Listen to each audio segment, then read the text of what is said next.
서울 강남의 가장 높은 빌딩. 그 정점에 위치한 레스토랑 라시엘의 공기는 수백만 달러짜리 거래의 무게로 농밀하게 가라앉아 있었다. 거대한 통유리창 너머로 서울의 야경이 보석처럼 펼쳐졌지만 그 눈부신 빛은 테이블 위 크리스털 잔에 부딪혀 차갑게 부서질 뿐이었다. 은은하게 흐르는 쇼팽의 녹턴은 나이프와 포크가 최고급 도자기에 부딪히는 소리, 그리고 성공을 확신하는 남자들의 낮고 자신감 넘치는 목소리에 교묘하게 섞여들었다. 강지원은 이 모든 계산된 화음 속에서 오직 하나의 불협 화음만을 기다리고 있었다. 그녀는 국가정보원 NIS 해외범죄정보센터 소속 전술 1팀장 강지원이었다. 오늘 그녀의 신분은 홍콩 기반의 미술품 경매사 소피아 챙이었다. 몸에 완벽하게 밀착되는 실크 블랙 드레스는 그녀의 움직임을 구속하는 대신 오히려 그 위험성을 감추는 위장막이 되어주었다. 그녀의 시선은 단 한순간도 17번 테이블을 벗어나지 않았다. 목표는 빅토르 첸, 동유럽의 분쟁 지역에 구형 무기를 밀매하며 부를 축적한 인터폴 적색 수배자. 그는 지금 완벽한 신분 위장을 통해 한국의 방위 산업체와 새로운 계약을 시도하고 있었다. 타깃. 10분 전 화장실 이동 경로 중 특이사항 없음. 현재 복귀하여 대화 재개. 파트너 측. 여전히 신원 미확인. 이어피스를 통해 들려오는 이민혁의 목소리는 기계처럼 건조했다. 그는 2층 바에서 그녀의 백업 및 통신 중계를 맡고 있었다. 지원은 테이블 위 와인잔을 들어 입술로 가져갔다. 1990년산 샤토 마고. 한 모금에 수십만 원을 호가하는 와인이었지만 그녀에게는 쓰디쓴 포도주스에 불과했다. 그녀는 펜던트형 마이크에 감지될 만큼만 작게 목을 가다듬는 것으로 수신을 알렸다. 임무는 지루할 정도로 순조로웠다. 빅토르 첸은 완전히 경계를 푼 듯 보였다. 그의 상대, 즉 파트너는 50대 중반의 한국인 남성이었다. 값비싼 맞춤 정장을 입었지만 그에게서는 사업가라기보다는 정치가의 오만한 분위기가 풍겼다. NIS는 저 남자의 정체를 캐기 위해 이 작전을 기획했다. 지원은 빅토르 첸이 서류 가방에 손을 넣는 것을 보았다. 이제 곧이었다. 계약의 증거가 될 핵심 물품이 오갈 순간 지원은 본능적으로 주변을 다시 한번 스캔했다. 출입구, 비상구, 웨이터들의 동선, 그리고 다른 손님들의 배치, 모든 것이 완벽하게 통제하에 있었다. 바로 그때였다. 그녀의 시선이 레스토랑 중앙홀, 가장 밝은 샹들리에 아래의 거대한 원형 테이블에 멈췄다. 생일 파티인 듯 화려한 케이크와 풍선이 놓인 자리, 여러 세대가 모인 듯한 부유한 가족의 저녁 식사 자리였다. 그리고 그곳에 두 아이가 있었다. 순간 레스토랑의 모든 소리가 한꺼번에 사라졌다. 쇼팽의 선율도, 빅토르 첸의 웃음소리도 아득하게 멀어졌다. 8살, 아니 9살쯤 되었을까. 하얀색 레이스 원피스를 입은 여자아이와 파란색 보타이를 맨 남자아이. 두 아이는 나란히 앉아 케이크를 기다리고 있었다. 그 아이들은 그녀의 얼굴을 하고 있었다. 단순히 닮았다는 표현으로는 부족했다. 그것은 복제였다. 그녀가 아주 오래전 고아원 원장의 책상 서랍에서 몰래 훔쳐본 낡은 서류 봉투 속 흑백 증명사진에서 보았던 바로 그 얼굴, 날카롭게 찢어진 눈매, 어떤 불만으로 가득 찬 듯 꾹 담은 입술, 심장이 바닥으로 떨어지는 것이 아니라 아예 존재를 멈춘 것 같았다. 머릿속이 하얗게 비워졌다. 수백 번의 생사를 넘나드는 작전 속에서도 단 한 번도 흐트러진 적 없던 그녀의 정신 방어벽에 거대한 균열이 생겼다. 몸이 차갑게 식어갔다. 팀장님, 강 팀장님, 정신 차리십시오. 이민혁의 날카로운 외침이 그녀의 고막을 찢고 들어왔다. 타깃이 가방을 열었습니다. 지금입니다. 지원은 자기도 모르게 숨을 참고 있었다.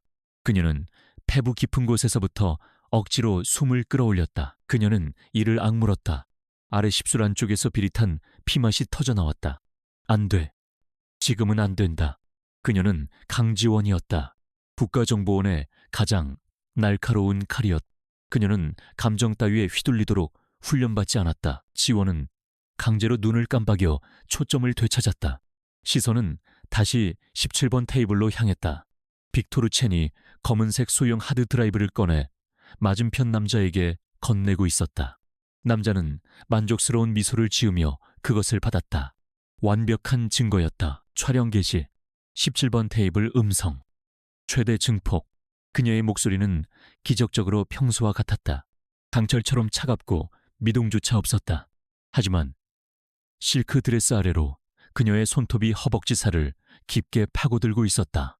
고통이 그녀의 정신을 현실에 붙잡아 맸다. 이후 30분간의 작전 시간은 마치 영원처럼 느껴졌다. 그녀는 완벽하게 소피아 챙을 연기했다. 와인을 마시고 가끔씩 휴대폰을 확인하며 지루한 듯한 표정을 지었다. 그 사이 그녀의 팀은 빅토르 첸의 거래 내역과 파트너의 신원 현직 국회의원이었다를 모두 확보했다. 하지만 그녀의 의식은 둘로 나뉘어 있었다. 하나는 임무를 수행하며 냉철하게 상황을 분석했고, 다른 하나는 필사적으로 저 중앙 테이블을 외면하려 애썼다. 아이들은 이제 케이크를 먹고 있었다. 크림을 입가에 묻힌 채 웃고 있었다. 그 천진난만한 웃음소리가 그녀의 이성을 칼로 긁는 듯했다. 지원은 고아원에서 자랐다. 그녀의 기억 속 어린 시절은 웃음이 아니라 생존 투쟁이었다. 굶주림, 추위, 그리고 다른 아이들의 경계심. 그녀는 저렇게 웃어본 기억이 없었다. 저 아이들은 누구인가? 왜 하필 내 얼굴을 하고 있는가? 그들은 누구의 가족인가? 그 테이블에 함께 앉아있는 우아한 중년 여성은 누구인가? 그녀는 아이들을 사랑스러운 눈빛으로 바라보고 있었다. 저것이 어머니라는 존재인가? 작전 종료. 증거 확보 완료. 팀 전원. 순차적으로 철수하라. 마침내 상황실을 총괄하는 최진섭 실장. 지암독 초회의 명령이 떨어졌다. 지원은 가장 먼저 자리에서 일어섰다. 계산서를 확인하는 척하며 자연스럽게 몸을 돌렸다. 그녀의 움직임은 물 흐르듯 유려했다. 레스토랑을 빠져나가는 마지막 순간까지 그녀는 단 한 번도 그 가족 테이블을 돌아보지 않았다. 그것은 그녀의 마지막 남은 전문성이자 자존심이었다. 하지만 그녀의 눈은 이미 그 아이들의 얼굴을, 그들의 옷차림을, 그들의 미세한 표정 하나까지 뇌리에 새기고 있었다. 1층 로비로 내려가는 전용 엘리베이터에 혼자 탑승한 순간 지원은 벽에 등을 기댔다. 강철 같던 통제력이 급격히 무너졌다. 호흡이 가빠지고 손이 걷잡을 수 없이 떨려왔다. 그녀는 떨리는 손으로 자신의 뺨을 감쌌다. 이 얼굴, 32년간 자신의 것이라 믿어 의심치 않았던 이 얼굴, 엘리베이터의 거울에 비친 소피아 챙의 화려한 얼굴 위로 땀에 젖은 강지원의 창백한 맨 얼굴이 겹쳐 보였다. 그리고 그 위로 방금 본 두 아이의 얼굴이 유령처럼 떠올랐다. 이 얼굴은 과연 내 것이 맞는가? 아니면 나 역시 저 아이들처럼 누군가의 무엇인가인가? 대기 중이던 검은색 세단 뒷좌석에 몸을 실었다.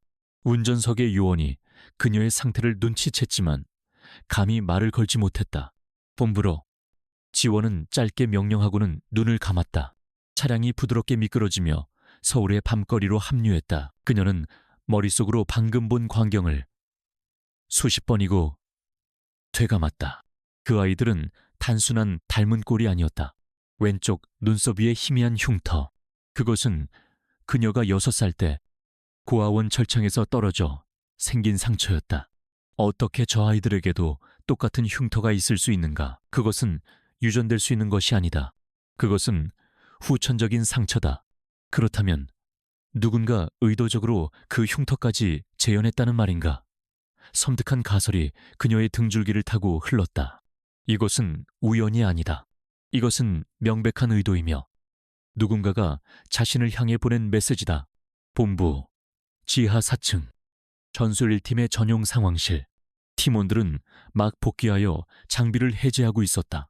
작전 성공에도 불구하고 분위기는 무거웠다. 그들은 팀장의 싸늘한 기운을 감지했다. 지원은 아무 말 없이 자신의 사무실로 직행했다. 그녀는 방탄 재킷과 장비들을 거칠게 벗어던지고 모니터를 켰다. 그리고 인터컴을 눌렀다. 이민혁 요원, 지금 즉시 내 사무실로. 그녀의 목소리는 이미 평소의 냉정함을 되찾았지만 그 밑바닥에는 미세한 분노의 진동이 깔려 있었다. 이민혁이 1분도 채 되지 않아 문을 노크하고 들어섰다. 그는 지원이 가장 신뢰하는 부하였다. 단순한 상하관계를 넘어 지난 5년간 수많은 사선을 함께 넘은 유일한 파트너였다. 그는 지원의 표정만 보고도 무언가 잘못되었음을 직감했. 팀장님, 보고서에 문제가 있습니까? 지원은 고개를 저었다.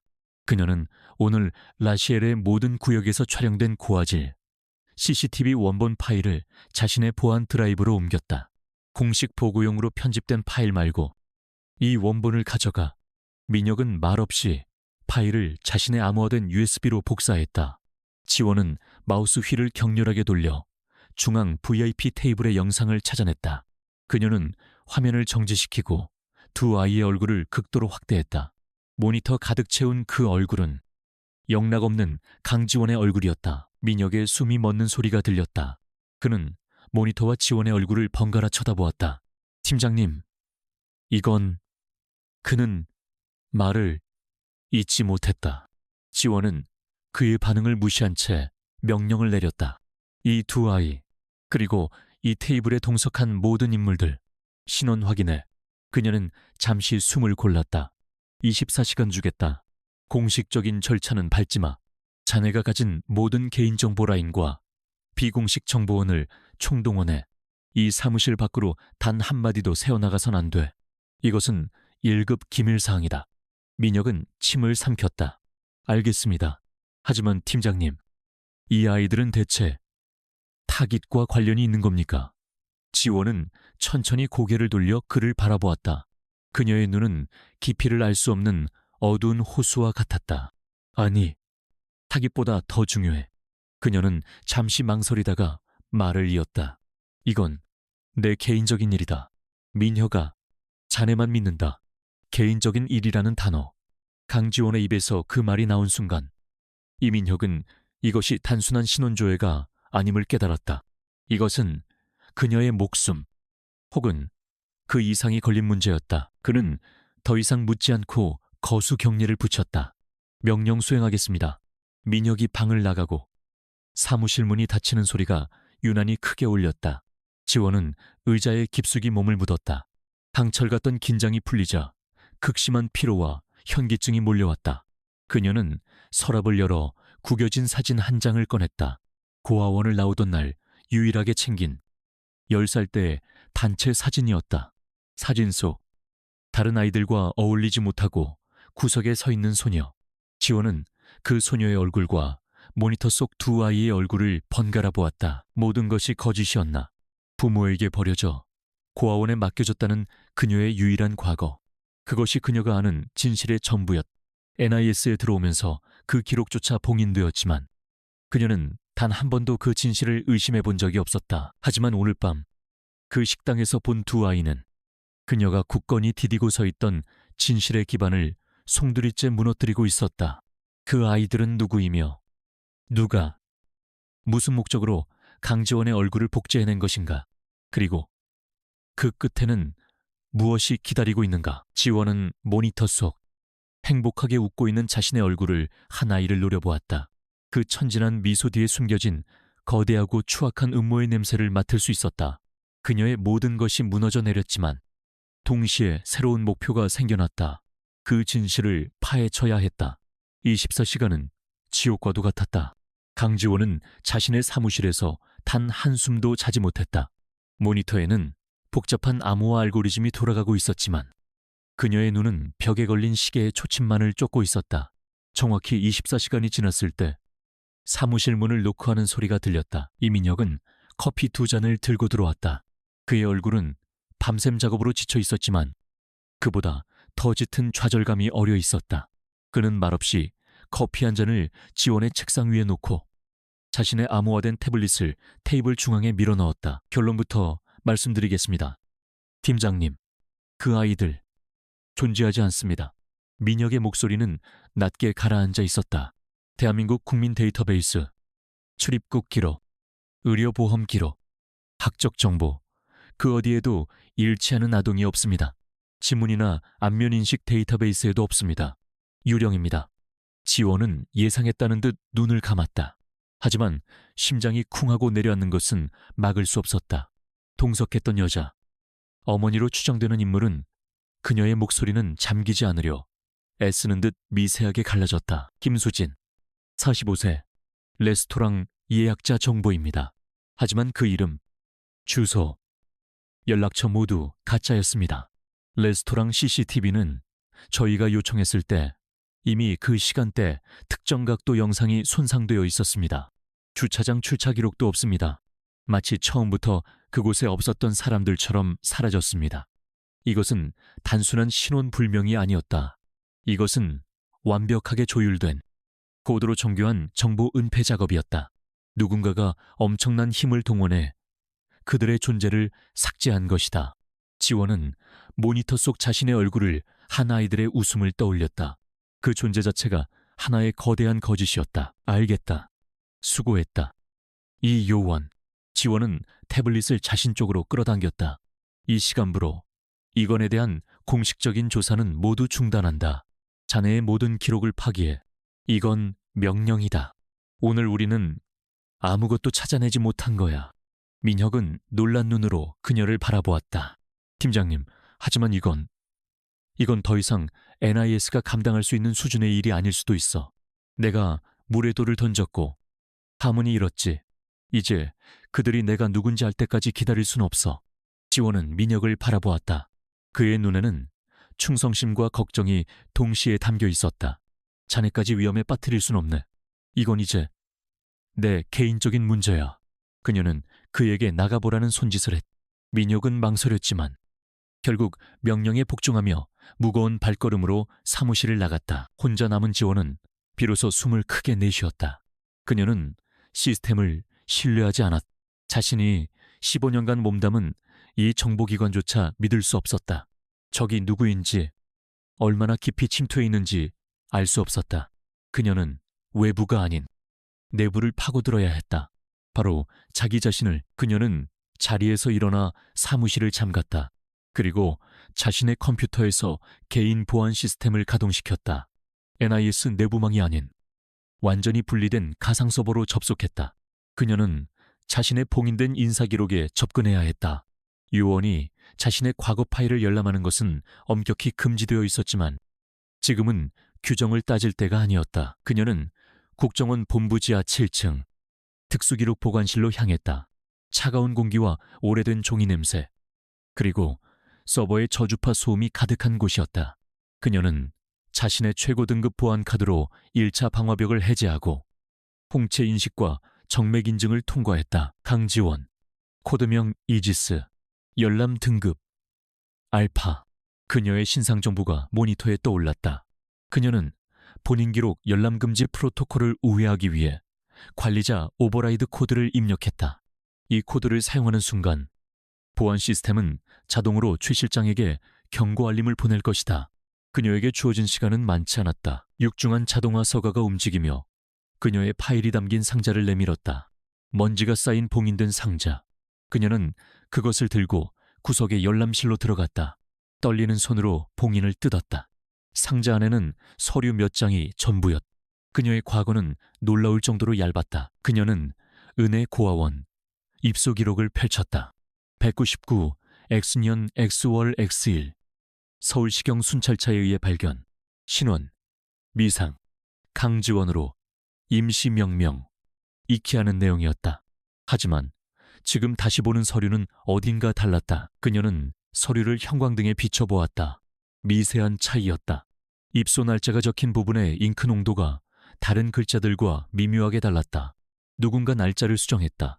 그리고 서류철의 중간, 신체 검사 및 초기 건강 상태에 해당하는 3페이지와 4페이지가 통째로 사라져 있었다. 단순히 찢어낸 것이 아니었다. 전문적인 기술로 서류철의 훼손 없이 깔끔하게 제거된 상태였다. 등골이 오싹해졌다. 누군가가 그녀의 원본 기록을 체계적으로 조작하고 중요 정보를 빼돌린 것이다. 그녀가 NIS에 입사하기도 훨씬 전에. 그리고 마지막 장. 고아원 퇴소 및 NIS 예비 요원 등록 서류에서 그녀는 얼어붙었다. 오른쪽 상단에 찍힌 검은색 직인. 일반적인 행정기관의 도장이 아니었다. 그것은 국방부 과학기술위원회의 것과 유사했지만 중앙의 문양이 교묘하게 달랐다. 그리고 그 밑에 찍힌 붉은색 스탬프, 특수관리 대상 KJW1, KJW, 강지원. 그녀는 단순한 고아가 아니었다. 그녀는 대상이었고 1번이었다. 그렇다면 2번도 3번도 존재한다는 말인가? 어쩌면 그 식당에서 본 두 아이가 그 후속 번호일 수도 있다는 끔찍한 상상이 스쳤다. 그때였다. 열람실 복도 끝에서 희미한 발소리가 들렸다. 기록실은 자동화되어 있어 순찰 인원이 없었다. 지원은 반사적으로 서류를 덮고 숨을 죽였다. 발소리는 그녀의 열람실 앞에서 잠시 멈췄다가 이내 멀어졌다. 그녀는 심장이 미친 듯이 뛰는 것을 느꼈다. 평소라면 대수롭지 않게 넘겼을 소리. 하지만 지금은 모든 것이 위협으로 느껴졌다. 그녀는 서류를 급히 카메라로 촬영하고 원본을 상자에 다시 넣었다. 경고 알림을 받은 최 실장의 사람이었을까? 사무실로 돌아왔을 때 그녀의 인터컴이 날카롭게 울렸다. 강 팀장, 즉시 내 사무실로. 최진섭 실장의 목소리였다. 올 것이 왔다고 생각하며 지원은 자신의 표정을 완벽하게 감췄다. 그녀는 방금 지옥의 입구를 엿본 사람이 아니라 유능한 팀장의 얼굴로 돌아가야 했다. 최 실장의 사무실은 본부 최상층에 있었다. 거대한 유리창 너머로 서울 시내가 내려다 보였다. 최 실장은 창밖을 내다보며 서 있었다. 그는 50대 후반이었지만 군인 출신답게 빈틈없는 자세를 유지하고 있었다. 자네 파일을 열람했더군. 그는 돌아보지 않고 말했다. 규정 위반이야. 강 팀장. 그의 목소리에는 질책보다는 차가운 호기심이 담겨 있었다. 갑자기 자네의 뿌리가 궁금해졌나? 아니면 빅토르첸 임무에서 뭔가 실수가 있었던 건가? 지원은 침착하게 대답했다. 죄송합니다. 실장님, 어제 작전 중 라시엘의 보안 시스템에서 미세한 데이터 유출 흔적을 발견했습니다. 내부 조력자가 있을 가능성을 배제할 수 없었습니다. 이것은 절반의 진실이었다. 제 과거 기록을 열람한 것은 제 정보가 얼마나 노출되었는지 확인하기 위한 예방 조치였습니다. 만약 적에게 제 신원이 넘어갔다면 저의 가장 취약한 고리인 과거 기록부터 공격당할 테니까요. 제 독단적인 행동이었습니다. 처분은 달게 받겠습니다. 그녀는 완벽한 거짓말을 했다. NIS 요원다운 논리적이고 임무 중심적인 변명이었다. 최 실장은 천천히 돌아섰다. 그의 날카로운 눈이 지원을 샅샅이 훑었다. 그는 지원을 신뢰했지만 동시에 그녀를 완벽하게 통제하길 원했다. 과민 반응이군. 하지만 자네다운 방식이야. 그는 책상으로 걸어가 서류에 서명했다. 빅토르첸의 배우는 예상대로 현직 국회의원이었다. 윗선에서는 이쯤에서 덮으라는 지시가 내려왔다. 자네 팀은 당분간 휴가야. 근신 처분이라고 생각해. 휴가 이 시점에. 이것은 명백한 감시 조치였다. 그녀를 현직에서 배제시켜 움직임을 통제하려는 의도였다. 알겠습니다. 실장님. 지원은 감정을 드러내지 않고 경례했다. 그리고 강 팀장, 지원이 막 문을 나서려 할 때 최 실장이 그녀를 불렀다. 자네는 NIS의 가장 귀중한 자산이야. 자산은 스스로의 가치를 망각해선 안 돼. 쓸데없는 호기심은 그 가치를 떨어뜨릴 뿐이야. 그의 목소리에 담긴 경고는 섬뜩할 정도로 분명했다. 자산이라는 단어가 그녀의 귓가에 맴돌았. KJW01 특수관리 대상. 그녀는 사무실로 돌아가지 않고 곧장 건물 밖으로 나갔다. 휴가 명령은 오히려 그녀에게 자유를 주었다. 이제 그녀는 공식적인 감시망 밖에서 움직일 수 있었다. 그녀는 자신의 차에 올라타 시동을 걸었다. 백미러에 비친 자신의 얼굴. 이제 이 얼굴은 더 이상 그녀의 것이 아니었다. 그것은 자산의 표식이었고 프로젝트의 결과물이었다. 그녀는 자신의 봉인된 기록에서 본 고아원의 이름을 떠올렸. 은혜 고아원. 그녀는 NIS 내부망이 아닌 개인용 보안 태블릿을 꺼내 은혜의 고아원의 현재 주소를 검색했다. 검색 결과는 간단했다. 10년 전 폐쇄, 부지 매각, 그리고 그 부지를 매입한 곳의 이름이 떴다. 주 코리오바이오테크 연구소. 현재는 운영 중단 및 폐쇄 상태였다. 모든 조각이 맞춰지기 시작했다. 그녀의 과거는 단순한 불행이 아니라 거대한 계획의 일부였다. 그녀가 자란 고아원은 평범한 시설이 아니었으며 그 자리에 들어선 생명공학 연구소는 우연이 아니었다. 그녀는 핸들을 돌려 서울 외곽, 그 폐쇄된 연구소로 향했다. 진실이 그곳에 잠들어 있었다. 코리오바이오테크 연구소는 서울의 번영에서 잊힌 외곽, 축축한 안개가 내려앉은 폐산업단지 깊숙한 곳에 자리 잡고 있었다. 강지원은 자신의 개인 차량인 검은색 제네시스 G80을 연구소에서 1km 떨어진 폐공장 그늘에 숨겼다. 그녀는 전투복이 아닌 움직임이 편한 검은색 택티컬 팬츠와 방수 재킷 차림이었다. 그녀는 차에서 내리기 전 잠시 숨을 골랐다. 최 실장의 목소리가 귓가에 맴돌았다. 자산, 퀸01. 그 단어들은 그녀의 정체성을 뿌리부터 흔들었다. 자신이 평생 쌓아올린 모든 것, 뛰어난 능력, 철저한 자기 통제, 국가에 대한 헌신이 모든 것이 누군가의 거대한 설계도 위에 그려진 그림에 불과할 수 있다는 사실이 그녀를 질식시켰다. 그녀는 생각을 떨쳐냈다. 지금은 감상에 젖을 때가 아니었다. 그녀는 요원이었고 요원은 감정이 아닌 정보에 따라 움직인다. 그녀는 등 뒤의 소형 배낭을 확인했다. 소형 전술 단말기, 만능 침투 키트, 비상용 의료용품, 그리고 그녀의 애총인 글록 19의 소음기 버전. 휴가 중인 요원의 장비로는 과도했지만 그녀의 본능이 경고하고 있었다. 연구소 정문은 거대한 강철 자물쇠로 봉인되어 있었다. 관계자, 외 출입 금지, 코리오 인드. 붉은색 경고판이 빗물에 녹슬어 있었다. 지원은 정문을 무시하고 건물 측면, 감시 카메라의 사각지대에 있는 숲으로 접근했다. 3m 높이의 철조망은 전류가 흐르지 않았지만 상단에는 날카로운 철침이 박혀 있었다. 그녀는 와이어 커터를 꺼내는 대신 건물 모퉁이의 배관을 선택했다. 낡았지만 단단히 고정된 배관을 타고 오르는 것은 그녀의 특수훈련 과정 중 가장 기초적인 기술이었다. 몇 번의 도약과 민첩한 움직임으로 그녀는 소리 없이 담을 넘어 안뜰로 진입했다. 안뜰은 잡초가 무성했지만 놀라울 정도로 깨끗했다. 10년이나 버려진 곳이라고는 믿기 어려웠다. 누군가 정기적으로 관리하고 있다는 증거였다. 지원은 몸을 낮추고 본관 건물의 측면 창문으로 접근했다. 열화상 카메라로 내부를 스캔했다. 생체 반응은 없었다. 하지만 전력은 살아있었다. 창문의 경보 시스템은 구형이었지만 작동 중이었다. 그녀는 소형 EMP 발생기를 유리창 모서리에 부착했다. 짧고 날카로운 고주파음과 함께 경보 시스템이 일시적으로 마비되었다. 그녀는 유리 절단기로 조용히 원을 그리고 압착판으로 유리를 떼어냈다. 차가운 내부 공기가 그녀의 뺨을 스쳤다. 내부는 암흑이었다. 그녀는 야간 투시경을 착용했다. 복도는 먼지로 뒤덮여 있었지만 바닥 곳곳에 최근에 생긴 듯한 발자국이 보였다. 정기적인 순찰조가 있는 것이 분명했다. 지원은 그림자처럼 움직이며 중앙 통제실로 향했다. 그녀가 자란 고아원의 구조와 기묘하게 닮아 있었다. 중앙 통제실의 문은 전자식으로 잠겨 있었다. 지원은 침투 키트를 꺼내 제어판을 열었다. 복잡한 회로가 드러났다. 그녀는 NIS에서 배운 고급 해킹 기술을 사용해 우회 코드를 주입했다.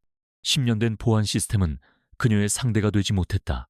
둔탁한 기계음과 함께 문이 열렸다. 통제실 내부는 예상과 달랐다. 대부분의 장비는 파괴되어 있었지만 일부 서버렉은 여전히 희미한 녹색 불빛을 깜박이며 작동 중이었다. 최소한의 전력으로 무언가를 유지하고 있었다. 지원은 은혜 고아원 시절에 아동관리 파일을 찾으려 했지만 찾은 것은 그보다 훨씬 더 끔찍한 것이었다. 그곳은 실험실이었다. 복도를 따라 이어진 방들은 방음 처리되어 있었고 문에는 관찰실, 배양실, 삶 같은 표지판이 붙어 있었다. 한 방에는 수십 개의 유리 원통형 인큐베이터가 깨진 채 널브러져 있었다. 바닥에는 정체 모를 화학약품이 말라붙어 역한 냄새를 풍겼다. 이곳은 고아원이 아니었다. 처음부터 생산시설이었다. 지원은 구역질을 참으며 가장 안쪽의 데이터 보관실로 향했다. 문은 녹아내린 강철로 완전히 봉인되어 있었다. 내부에서 고열로 모든 것을 파괴하려 한 흔적이었다. 계획적인 증거인멸이었다. 하지만 지원은 포기하지 않았다. 그녀는 건물의 구조도를 떠올렸다. 주 보관실이 있다면 보조 서버실도 있을 터였다. 그녀는 환기구를 통해 지하로 내려갔다. 지하는 물이 차 있었고 악취가 진동했다. 그리고 그곳에서 화재의 영향을 덜 받은 작은 보조 서버실을 발견했다. 대부분의 서버는 불에 타거나 물에 잠겨 못쓰게 되었지만 벽 가장 높은 곳에 설치된 백업 서버 하나가 기적적으로 형태를 유지하고 있었다. 지원은 전술 단말기를 연결했다. 서버는 심하게 손상되었지만 하드 드라이브의 코어 유닛은 살아있었다. 문제는 데이터였다.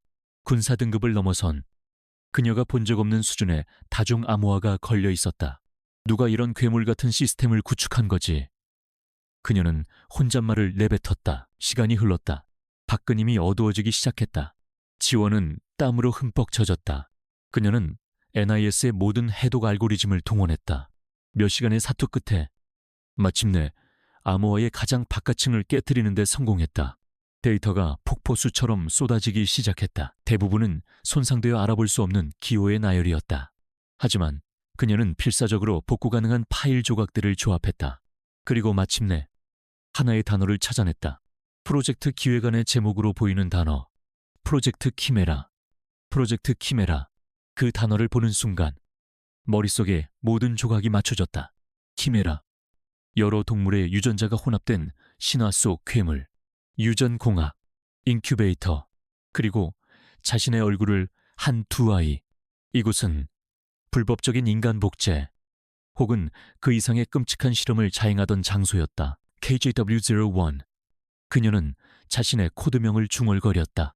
그녀는 키메라 프로젝트의 첫 번째 성공작이었을 것이다. 그렇다면 그녀의 뛰어난 신체 능력과 분석 능력은 훈련의 결과물이 아니라 처음부터 설계된 것일까? 진실은 그녀의 자부심마저 무너뜨렸다. 바로 그때였다. 단말기가 외부 네트워크 침입 시도를 감지했다. 누군가 그녀의 해킹을 역추적한 것이다. 동시에 건물 밖에서 여러 대의 차량이 급정거하는 소리가 들렸다.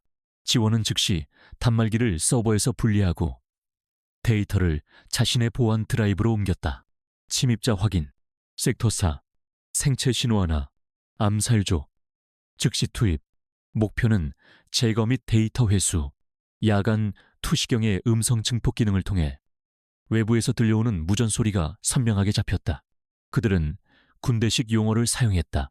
NIS나 경찰이 아니었다. 지원은 즉시 전투 태세를 갖췄다.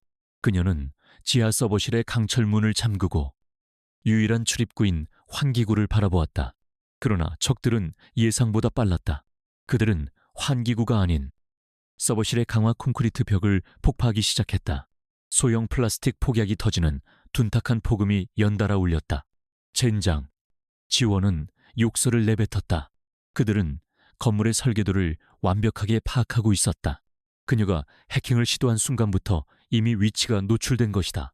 벽이 무너져 내리기 직전 지원은 환기구 덮개를 뜯어내고 좁은 통로로 몸을 밀어넣었다. 그녀가 막 통로로 사라진 순간 굉음과 함께 벽이 무너져 내렸다. 검은색 전술 장비로 무장한 5명의 대원들이 먼지 속으로 쏟아져 들어왔다. 그들은 어떤 표식도 없는 검은 유니폼을 입고 있었다. 그들은 지체 없이 환기구를 향해 제압 사격을 퍼부었다.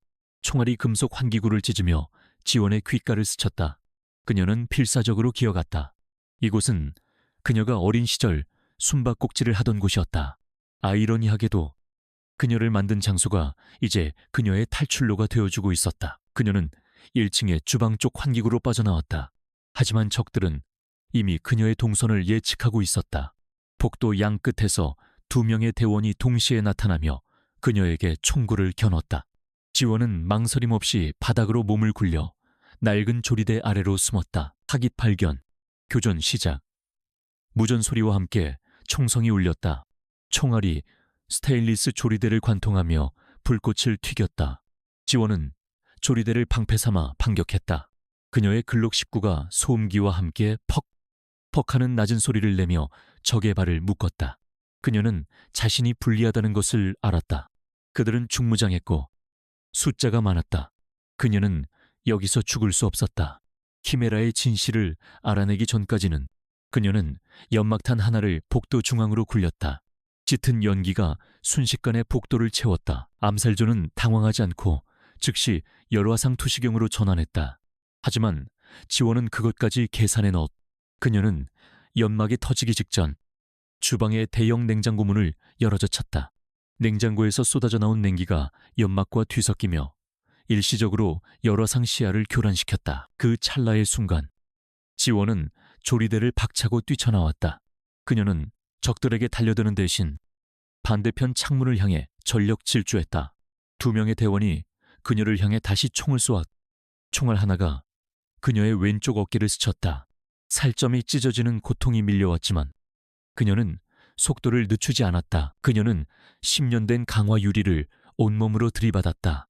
유리가 산산조각나며 안뜰에 젖은 흙 위로 굴러떨어졌다. 그녀는 착지의 충격을 이용해 다시 일어서며 숲을 향해 달렸다. 타깃 탈주, 외곽 차단조, 즉시 사살하라. 숲속에서 또 다른 적들이 나타났다. 지원은 나무를 엄폐물 삼아 응사하며 필사적으로 달렸다. 어깨의 상처에서 피가 흘러나와 재킷을 적셨다. 그녀는 자신이 숨겨둔 차까지 갈 수 없다는 것을 깨달았다.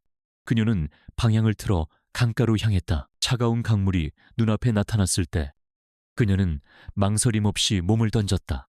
총알이 그녀의 등 뒤 수면 위로 빗발쳤다. 그녀는 물속으로 깊이 잠수해 강한 물살을 타고 하류로 떠내려갔다. 그녀의 배가 터질 것 같았지만 오직 하나의 생각만이 그녀를 버티게 했다. 프로젝트 키메라. 그녀는 살아남아야 했다. 누가 자신을 만들었는지, 그리고 왜 자신의 얼굴을 한 아이들을 또 만들어냈는지 알아내야 했다. 그녀는 더 이상 NIS 요원 강지원이 아니었다.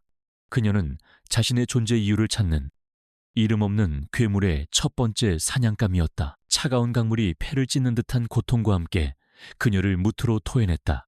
강지원은 진흙탕에 얼굴을 처박은 채 거친 숨을 몰아쉬었다.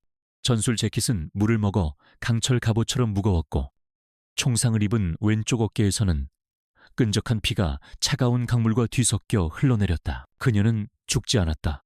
하지만 살아남았다는 안도감은 잠시뿐. 곧바로 뼛속까지 스며드는 한기와 절대적인 고립감이 밀려왔다. 그녀는 방금 국가정보원 NIS의 최고 요원에서 정체불명의 거대 조직에게 쫓기는 제거 대상이 되었다. 그녀는 이를 악물고 몸을 일으켰다.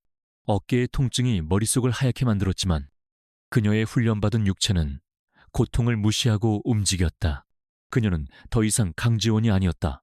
그녀는 KJW 1 생존 본능만이 남은 원형이었다. 주변은 온통 갈대밭이었다.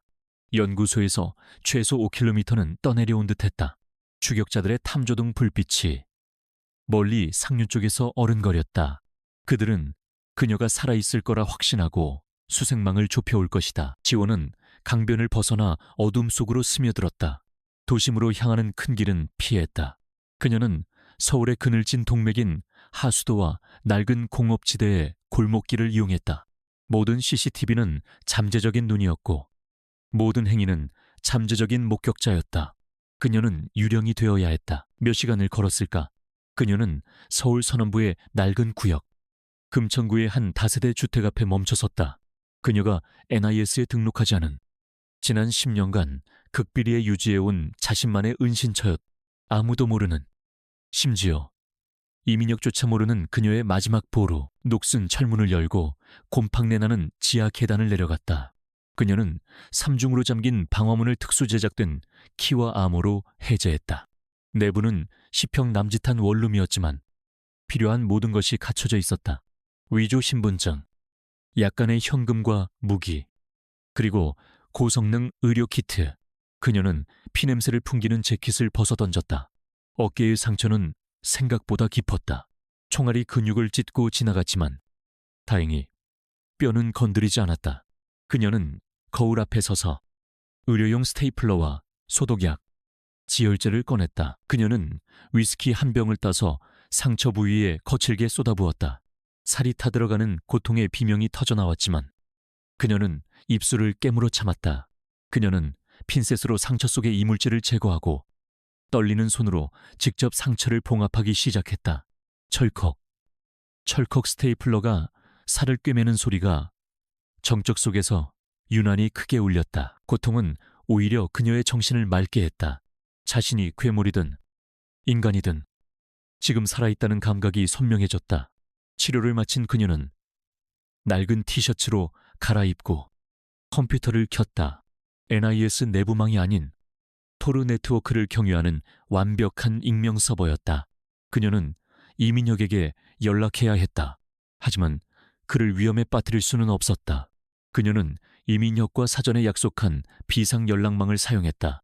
그것은 두 사람만 아는 오래된 온라인 체스 게임의 기보 지불을 이용한 암호 통신이었다. 그녀는 이지스라는 아이디로 접속해 나이트 F3라는 의미 없는 수를 두었다. 이것은 위기 상황, 즉시 접선을 의미하는 신호였다. 30분 후 미노타우로스라는 아이디의 이민혁이 비숍 시사로 응답했다. 좌표 전송 요망. 지원은 자신이 있는 안전가옥이 아닌 2차 접선 장소에 좌표를 보냈다. 노량진 수산시장의 폐쇄된 냉동창고. 그녀는 자신이 회수한 키메라 데이터가 담긴 보안 드라이브를 품에 안았다. 이제 이민혁을 믿는 것 외에는 선택지가 없었다. 다음 날 새벽 4시 수산시장의 비릿한 냄새 속에서 이민혁이 나타났다.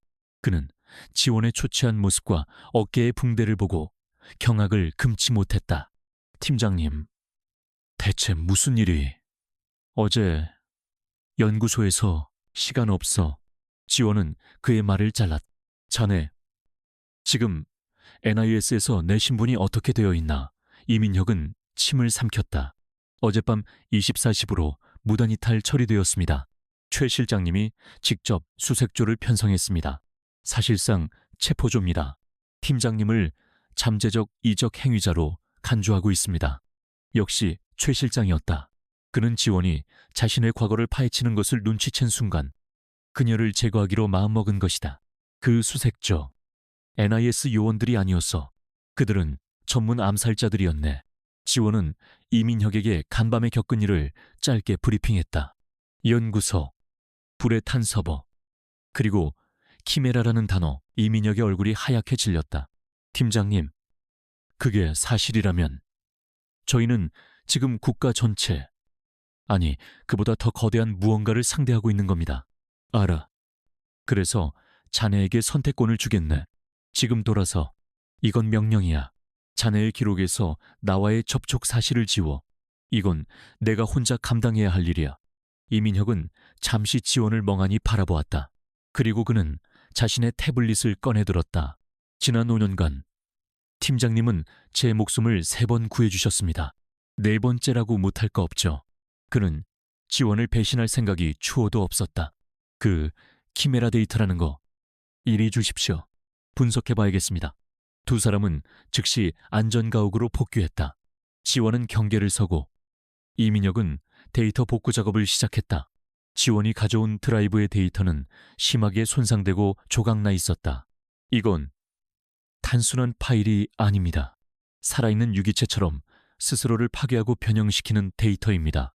대체 누가 이런 걸? 몇 시간 동안 이민혁은 키보드 위에서 사투를 벌였다. 지원은 총을 쥔 채 창밖을 응시했다. 그녀의 머릿속은 복잡했다. 그 식당에서 본 두 아이, 자신의 얼굴, 그리고 자신을 죽이려 했던 의문의 조직. 이 모든 것의 연결고리가 저 작은 드라이브 안에 있었다. 찾았습니다. 이민혁이 외쳤다. 그가 손상된 섹터를 우회하고 마침내 코어 원장에 접근하는 데 성공했다. 화면에 문서들이 떠오르기 시작했다. 그것은 연구 일지가 아니었다. 그것은 제품 관리 대장이었다. 수백 개의 코드명이 나열되어 있었다. 시리즈 A, 시리즈 B, 대부분 실패 혹은 폐기라고 적혀 있었다. 그리고 마침내 시리즈 K 섹션이 나타났다. KJWL, 원형 개체, 오리지널 서브젝트 상태, 성공, 현 NIS 배치 자산 감시 중. 지원은 숨을 쉴 수 없었다. 화면 속의 글자들이 그녀의 눈앞에서 춤을 췄다. 원형 개체, 자산 감시 중. 그녀의 모든 삶이 부정당했다. 고아원에서 겪었던 굶주림과 외로움, NIS에 들어가기 위해 흘렸던 피와 땀, 국가를 위해 바쳤던 청춘, 그 모든 것이 잘 짜인 각본이었다. 그녀는 입양되지 못한 고아가 아니라 성공적으로 생산되어 지정된 위치에 배치된 것이었다. 최 실장은 그녀의 상관이 아니라 자산 관리자였다. 그녀의 고통과 성취는 모두 데이터 수집을 위한 실험 과정에 불과했다. 세상에, 이민혁은 공포에 질린 목소리로 중얼거렸다. 지원은 마우스 커서를 빼앗듯 잡아챘다. 그녀는 더 깊이 파고들었다. 그녀는 그 두 아이를 찾아야 했다. KJW1의 데이터베이스에서 파생된 하위 프로젝트를 검색했다. 그리고 그것을 발견했다. 프로젝트 델타, 프로젝트 델타, 차세대 개량형 델타 1, MKJW, 유전자 기반 안정화, 배양 성공, 사회화 2단계 진입, 델타 2, FKJW, 유전자 기반 안정화, 배양 성공, 사회화 2단계 진입. 그 식당에서 본 두 아이였다. 그 아이들은 그녀의 복제품이 아니었다. 그녀의 개량형이었다. 그녀의 유전자를 기반으로 만들어진 더 완벽한 제품이었다. 지원은 의자에서 비틀거리며 일어섰다. 방 안의 공기가 희박해지는 것 같았다. 그녀는 자신이 누구인지 알 수 없었다. 인간인가? 무기인가? 아니면 그저 실험실의 실패와 성공 사이에 존재하는 데이터 쪼가리인가? 그녀의 모든 진실이 무너져 내렸다. 자신이 믿었던 정의, 국가, 심지어 자기 자신까지도 모두 거짓이었다. 남은 것은 차가운 분노와 공허함뿐이었다. 팀장님, 괜찮으십니까? 이민혁이 걱정스럽게 물었다. 지원은 천천히 고개를 돌렸다. 그녀의 눈은 더 이상 혼란스럽지 않았다. 그곳에는 모든 것을 잃은 자의 냉혹한 결의만이 남아있었다. 그들은 나를 만들었어. 그리고 이제는 내 아이들을 만들었지. 그녀는 어깨의 상처를 움켜쥐었다. 고통이 그녀의 존재를 증명했다. 나는 제품이 아니야. 그리고 그 아이들도 그렇게 두지 않을 거야. 그녀는 이민혁을 바라보았다. 이 프로젝트의 자금원을 추적해. 이 모든 것을 지시한 주인이 있을 거야. 그놈의 머리를 찾아야겠어. 안전가옥의 공기는 무거웠다. 강지원은 진통제로 버티며 어깨에 붕대를 갈았다. 찢어진 살의 고통은 무뎌졌지만 그 자리를 채운 것은 그보다 더 차갑고 단단한 무언가였다. 큰 Zero One, 델타 Zero One. 그 코드명들은 그녀의 정체성에 낙인처럼 찍혔다. 그녀는 더 이상 국가를 위해 헌신한 요원이 아니었다. 그녀는 누군가의 야망이 만들어낸 제품이었다. 찾았습니다.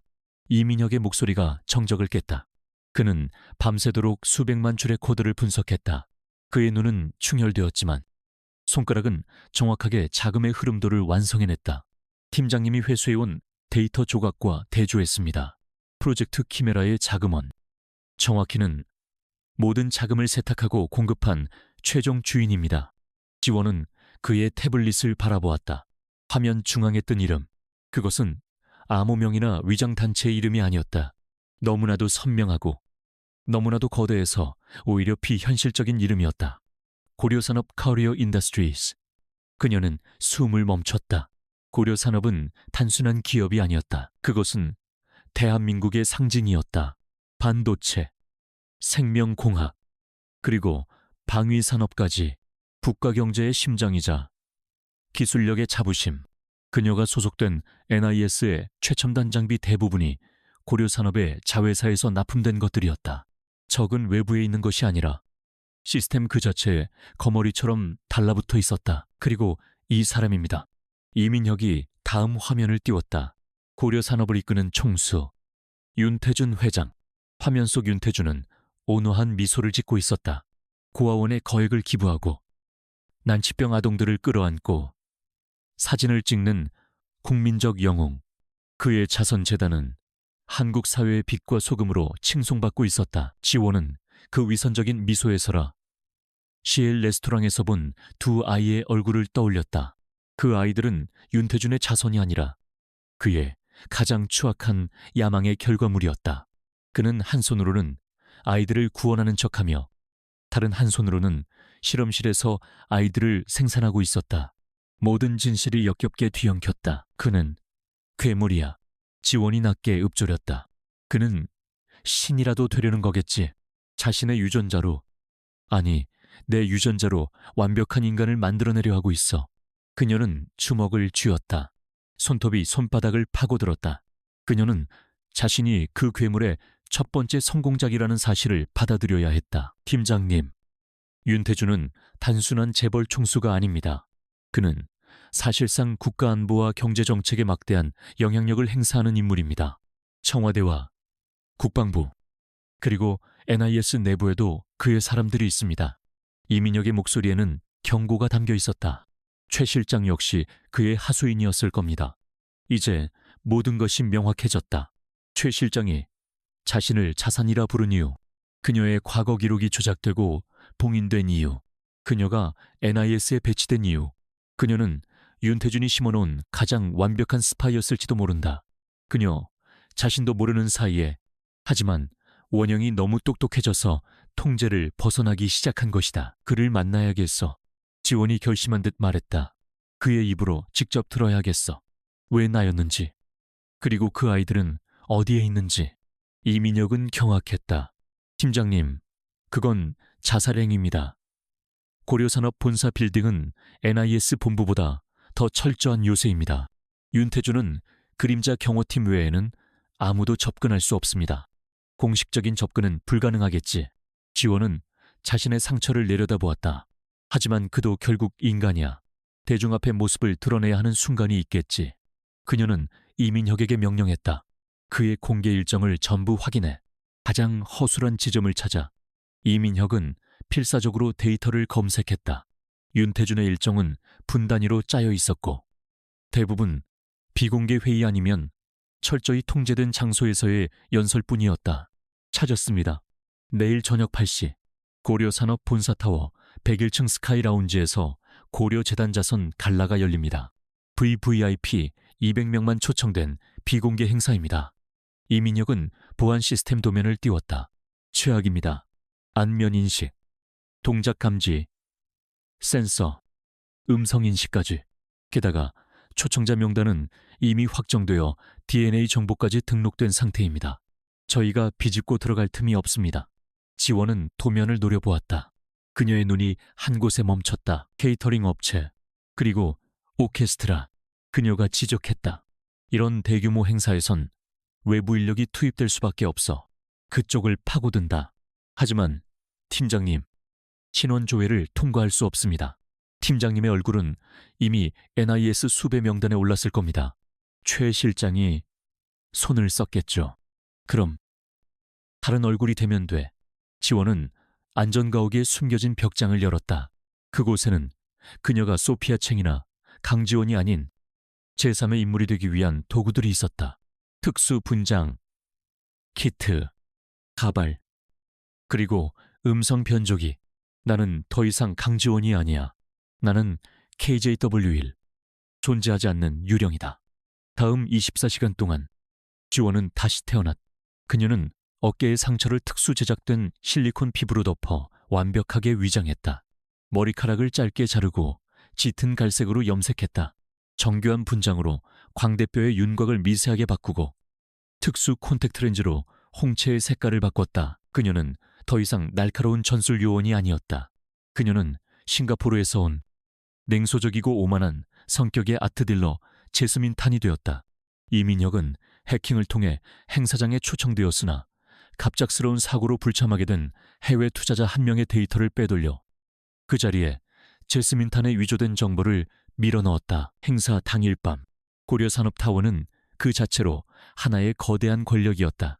서울의 밤하늘을 찢을 듯 솟아오른 유리와 강철의 탑. 지원은 이민혁이 준비한 롤스로이스에서 내렸다. 그녀가 입은 짙은 녹색의 드레스는 어깨의 위장을 가려주면서도 이곳의 부유함에 완벽하게 녹아들었다. 101층 스카이 라운지는 다른 세상이었다. 거대한 샹들리에 아래 대한민국의 모든 권력이 모여 와인잔을 부딪히고 있었다. 정치가, 법조인, 언론인, 그리고 재벌 총수들, 그들은 모두 윤태준이라는 태양을 도는 행성들처럼 보였다. 지원은 그들 사이를 유영하며 윤태준을 찾았다. 그는 홀 중앙 가장 높은 단상 근처에 있었다. 완벽하게 재단된 턱시도를 입은 그는 50대 후반이라는 나이가 무색하게 활력이 넘쳤다. 그는 특유의 온화한 미소로 사람들과 악수하고 있었다. 그 모습은 영락없는 자선사업가였다. 하지만 지원의 눈에는 그의 손에 묻은 피가 보였다. 지원은 천천히 그에게 접근했다. 심장이 격렬하게 뛰었지만 그녀의 표정은 완벽한 제스민 탄이었다. 냉담하고 지루한 듯한 표정. 그녀는 일부러 와인을 집어드는 웨이터와 부딪혔다. 붉은 와인이 그녀의 드레스 소매에 살짝 튀었다. 이런. 실례합니다. 웨이터가 당황하며 사과했다. 소란이 일자 주변의 시선이 잠시 집중되었다. 그리고 그 시선 속에 윤태준의 시선도 있었다. 지원은 웨이터에게 괜찮다는 손짓을 하며 자연스럽게 고개를 들었다. 마침내 창조주와 피조물이 마주했다. 수십 미터의 거리를 두고 두 사람의 눈이 허공에서 부딪혔다. 지원은 그의 눈에서 자신을 알아보는 것에 대한 놀라움, 혹은 당황, 혹은 분노를 예상했다. 하지만 윤태준의 반응은 그 모든 예상을 벗어났다. 그의 눈은 흔들리지 않았다. 그는 지원을, 정확히는 제스민 탄으로 위장한 그녀의 본질을 꿰뚫어보는 듯했다. 그리고 그의 입가에 희미한 미소가 떠올랐다. 그것은 놀라움의 미소가 아니었다. 그것은 만족감, 혹은 모든 것을 알고 있다는 오만한 자신감의 미소였다. 그는 마치 그녀를 기다리고 있었던 것 같았다. 윤태준은 주변 사람들에게 잠시 양해를 구하는 제스처를 취했다. 그리고 그는 지원을 향해 단 한치의 망설임도 없이 똑바로 걸어오기 시작했다. 그녀의 위장이 완벽하게 쥐옷이 뚫렸음을, 그리고 자신이 괴물의 소굴 한복판으로 제 발로 걸어 들어왔음을 깨달았다. 강지원은 숨을 참았다. 그녀의 모든 근육이 반사적으로 긴장했다. 수백 번의 실전에서 훈련된 암살자의 본능이 지금 당장 그의 목을 부러뜨리라고 비명을 질렀지만 이성의 마지막 끈이 그녀를 붙잡았다. 이곳은 적의 심장이었고 그녀는 완벽하게 고립되어 있었다. 윤태준이 그녀의 바로 앞에 멈춰섰다. 그는 그녀의 변장한 얼굴을 마치 희귀한 예술품을 감상하듯 천천히 훑어보았다. 그의 눈은 뱀처럼 차가웠지만 입가에는 여전히 온화한 미소가 걸려 있었다. 그 부주화가 지독한 위압감을 만들어냈다. 제스민 탄씨라고 하셨던가요? 그의 목소리는 교양 있는 저음이었다. 싱가포르에서 오셨다고 들었습니다. 서울의 밤은 마음에 드시는지 모르겠습니다. 그는 완벽하게 연기하고 있었다. 그녀가 위장한 신분을 정확히 짚어냈지만 그의 눈빛은 그녀의 영혼까지 꿰뚫고 있었다. 윤 회장님, 직접 뵙게 되어 영광입니다. 지원도 제스민 탄의 가면을 고쳤었다. 그녀의 목소리는 음성 변조기 덕분에 살짝 허스키하고 이국적인 억양을 띄었다. 파티는 훌륭하지만 솔직히 조금 지루하던 참이었습니다. 진짜 예술은 보이지 않아서요. 그녀는 의도적으로 도발했다. 그가 자신을 알아봤다면 이 대화의 목적은 따로 있을 터였다. 윤태준의 미소가 조금 더 깊어졌다. 역시 안목이 있으시군요. 사실 제가 제스민 탄 씨에게만 특별히 보여드리고 싶은 작품이 있습니다. 다른 손님들께는 죄송하지만 잠시 저와 자리를 옮기시겠습니까? 이것은 초대이자 거부할 수 없는 명령이었다. 지원은 어깨를 으쓱하며 와인잔을 내려놓았다. 회장님의 특별한 작품이라면 기꺼이 시간을 내야겠지요. 윤태준이 정중하게 팔을 내밀어 길을 안내했다.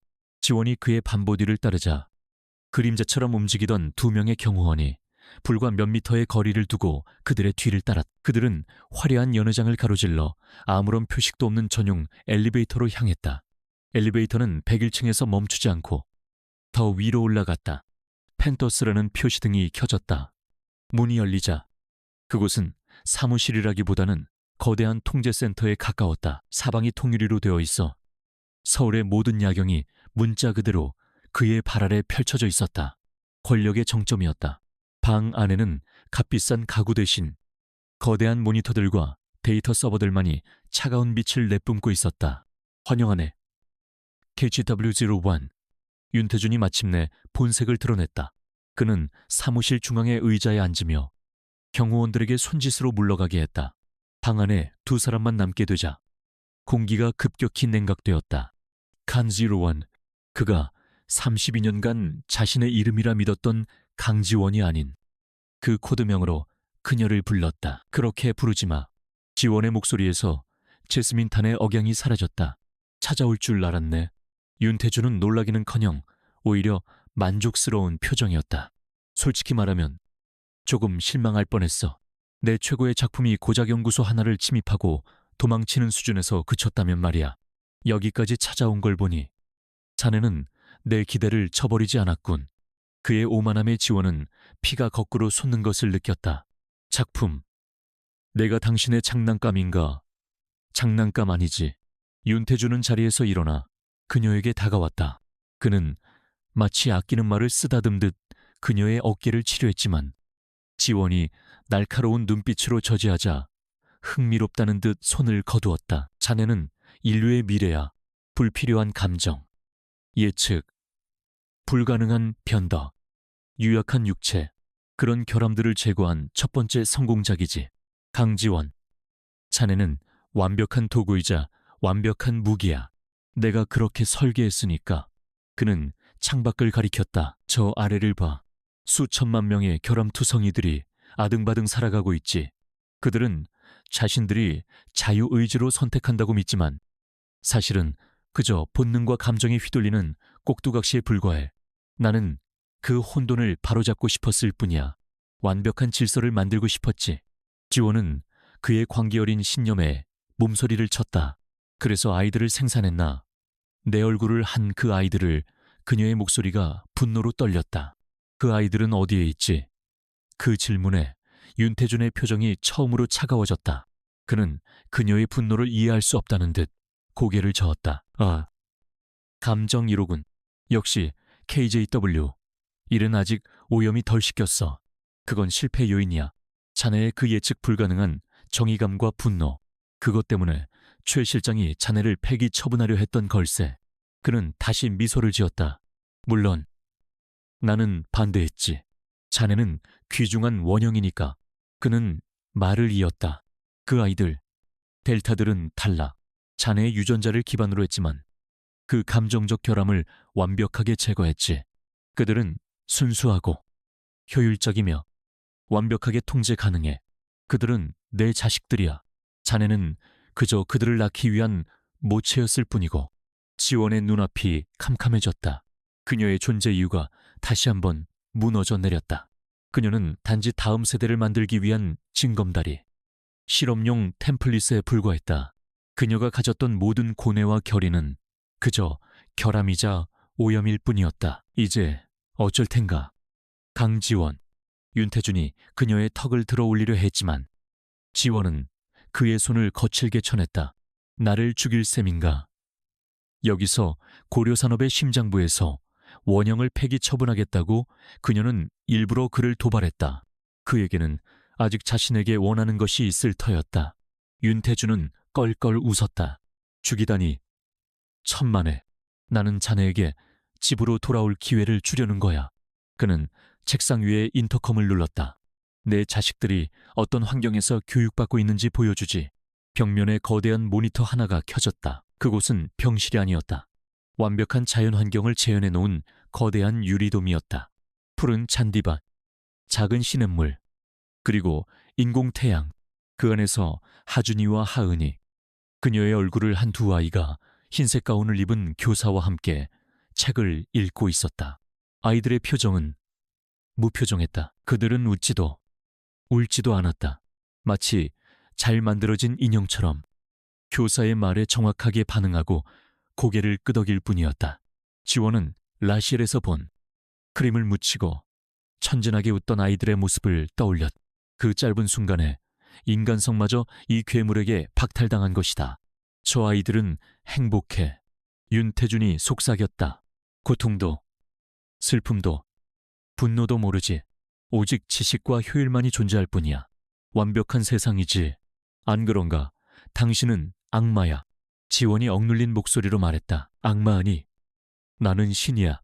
윤태주는 오만하게 선언했다. 그리고 자네는 내 첫 번째 사도지. 강지원. 이제 선택해. 저 결함투성이의 세상으로 돌아가 NIS의 사냥개로 비참하게 죽을 텐가? 아니면 집으로 돌아와 자네의 동생들을 이끌고 새로운 세상의 주인이 될 텐가? 그것이 그의 제안이었다. 그녀의 능력, 그녀의 존재 자체를 인정하고 그의 편에 서라는 것. 그는 지원이 합리적이고 효율적인 제품이므로 당연히 자신을 선택할 것이라 확신하고 있었다.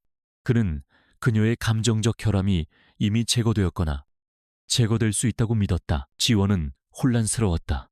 그의 말은 너무나 거대하고 너무나 절대적이어서 그녀가 평생 믿어온 정의라는 가치가 하찮게 느껴질 정도였다. 하지만 그녀의 눈은 모니터 속 영혼 없이 책을 넘기는 두 아이의 텅 빈 눈동자에 고정되어 있었다. 저 아이들을 저렇게 둘 수는 없었다. 그녀는 이 괴물의 신세계 따위는 관심 없었다. 그녀는 저 아이들을 구해야 했다. 그녀는 자신의 결함인 분노와 연민을 끌어안았다. 그것이 자신을 인간이게 하는 마지막 증거였다. 지원은 심호흡을 했다. 그녀는 가면을 써야 했다. 살아남기 위해, 그리고 반격하기 위해. 그녀는 천천히 고개를 들고 윤태준을 바라보았다. 그녀의 눈에서는 분노가 사라지고 차가운 계산이 자리 잡았다. 내가 당신을 어떻게 믿지? 그녀는 마치 그의 제안을 심각하게 고려하는 척 물었다. 내가 당신의 편에 선다면 당신은 나에게 무엇을 줄 수 있지? 저 아이들의 보모 역할 따위라면 사양하겠어. 윤태준의 얼굴에 드디어 흡족한 미소가 떠올랐다. 그는 그녀의 반응을 합리적인 거래의 시작으로 받아들였다. 역시 내 최고의 작품답군. 그래, 탄도서. 그거야. 감정이 아니라 거래지. 그는 지원에게 한 걸음 더 다가왔다. 자네의 능력을 증명해봐. NIS로 돌아가. 최 실장은 내가 처리하지. 자네는 내 눈이 되어 내부의 반대 세력을 제거하고 나에게 모든 정보를 가져와. 자네의 결함이 아닌 능력을 보여준다면 저 아이들뿐만 아니라 그 이상의 것을 주겠네. 자네가 원하던 진짜 힘을 말이야. 그는 그녀가 권력욕에 움직일 것이라 착각했다. 그의 오만함이 스스로의 눈을 가린 것이다. 생각할 시간을 줘. 지원이 말했다. 알겠다. 하지만 오래 걸리진 않을 거야. 윤태준은 자신만만하게 말했다. 그는 지원을 다시 엘리베이터로 안내했다. 1층 로비로 내려가는 동안 지원은 자신의 손이 미세하게 떨리는 것을 느꼈다. 그녀는 방금 악마와 거래를 했다. 아니, 악마를 속이기 위한 첫 번째 수를 두었다. 그녀는 살아서 나왔지만 이미 돌이킬 수 없는 강을 건넜다. 고려산업타워 1층 로비의 눈부신 조명은 지옥의 입구처럼 느껴졌다. 강지원은 다시 제스민 탄의 무관심한 표정을 짓고 있었다. 그녀는 방금 대한민국을 실질적으로 지배하는 괴물과 거래를 하는 척 연극을 마쳤다. 그녀의 신경은 끊어질 듯 팽팽했다. 윤태준의 경호원들은 그녀가 롤스로이스에 탑승하는 것까지 정중하게 에스코트했다. 차문이 닫히는 순간 지원은 운전사에게 명령했다. 호텔로. 차가 부드럽게 출발해 서울의 야경 속으로 미끄러져 들어갔다. 그녀는 백미러로 타워를 바라보았다. 윤태준은 지금쯤 펜트하우스에서 자신을 비웃고 있을 것이다. 그는 그녀가 NIS로 돌아가 자신의 충실한 자산이 될 것이라 믿고 있었다. 그의 오만함이 그의 유일한 약점이었다. 지원은 그 약점을 파고들어야 했다. 차가 첫 번째 신호등에 멈추자마자 지원은 반대편 문을 열고 거리로 뛰쳐나갔다. 이봐요. 운전사의 당황한 외침이 등 뒤로 멀어졌다. 지원은 화려한 드레스의 밑단을 찢어버리고 하이힐을 벗어 던졌다. 그녀는 맨발로 어두운 뒷골목으로 사라졌다. 윤태준이 붙인 감시가 있다면 따돌려야 했다. 그녀는 이제 제스민 탄도, 강지원도 아니었다. 그녀는 하수구와 지하철 터널을 이용해 몇 킬로미터를 이동했다.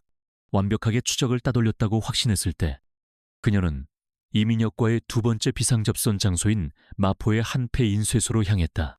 그녀는 이민혁에게 연락해야 했다. 윤태준과의 거래, 그리고 최 실장의 배신, 이 모든 것을 알려야 했다. 그녀는 폐인쇄소에 먼지 쌓인 사무실에서 비상용 단말기를 켰다. 온라인 체스 게임에 접속했다.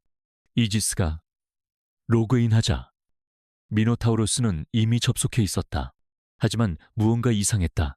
그가 먼저 술을 두지 않았다. 평소에 그라면 즉각 반응했을 터였다. 지원은 약속된 신호 대신 단순한 메시지를 보냈다. 상황 발생, 즉시 응답 바람. 1분이 지옥처럼 흘러갔다. 마침내 응답이 왔다. 좌표 확인. 30분 뒤 A사 지점에서 합류. A사 지점은 그들이 정한 3차 합류점. 용산에 폐쇄된 전자상가였다. 하지만 지원의 등골에 차가운 땀방울이 흘렀다. 암호였다. 좌표 확인이 아니라 좌표 수신이라고 했어야 했다. 단어 하나, 그 미세한 차이는 두 사람만이 아는 함정이다. 즉시 이탈하라는 최후의 경고였다. 이민혁이 잡혔거나 누군가 그의 단말기를 차지한 것이다. 그녀는 즉시 단말기를 껐다. 하지만 이미 늦었다. 폐인쇄소의 낡은 철문이 굉음과 함께 열렸다. 수십 개의 강력한 전술 조명이 그녀가 있는 2층 사무실을 비췄다. 거기까지다. 강지원 팀장. 아니, KJW01.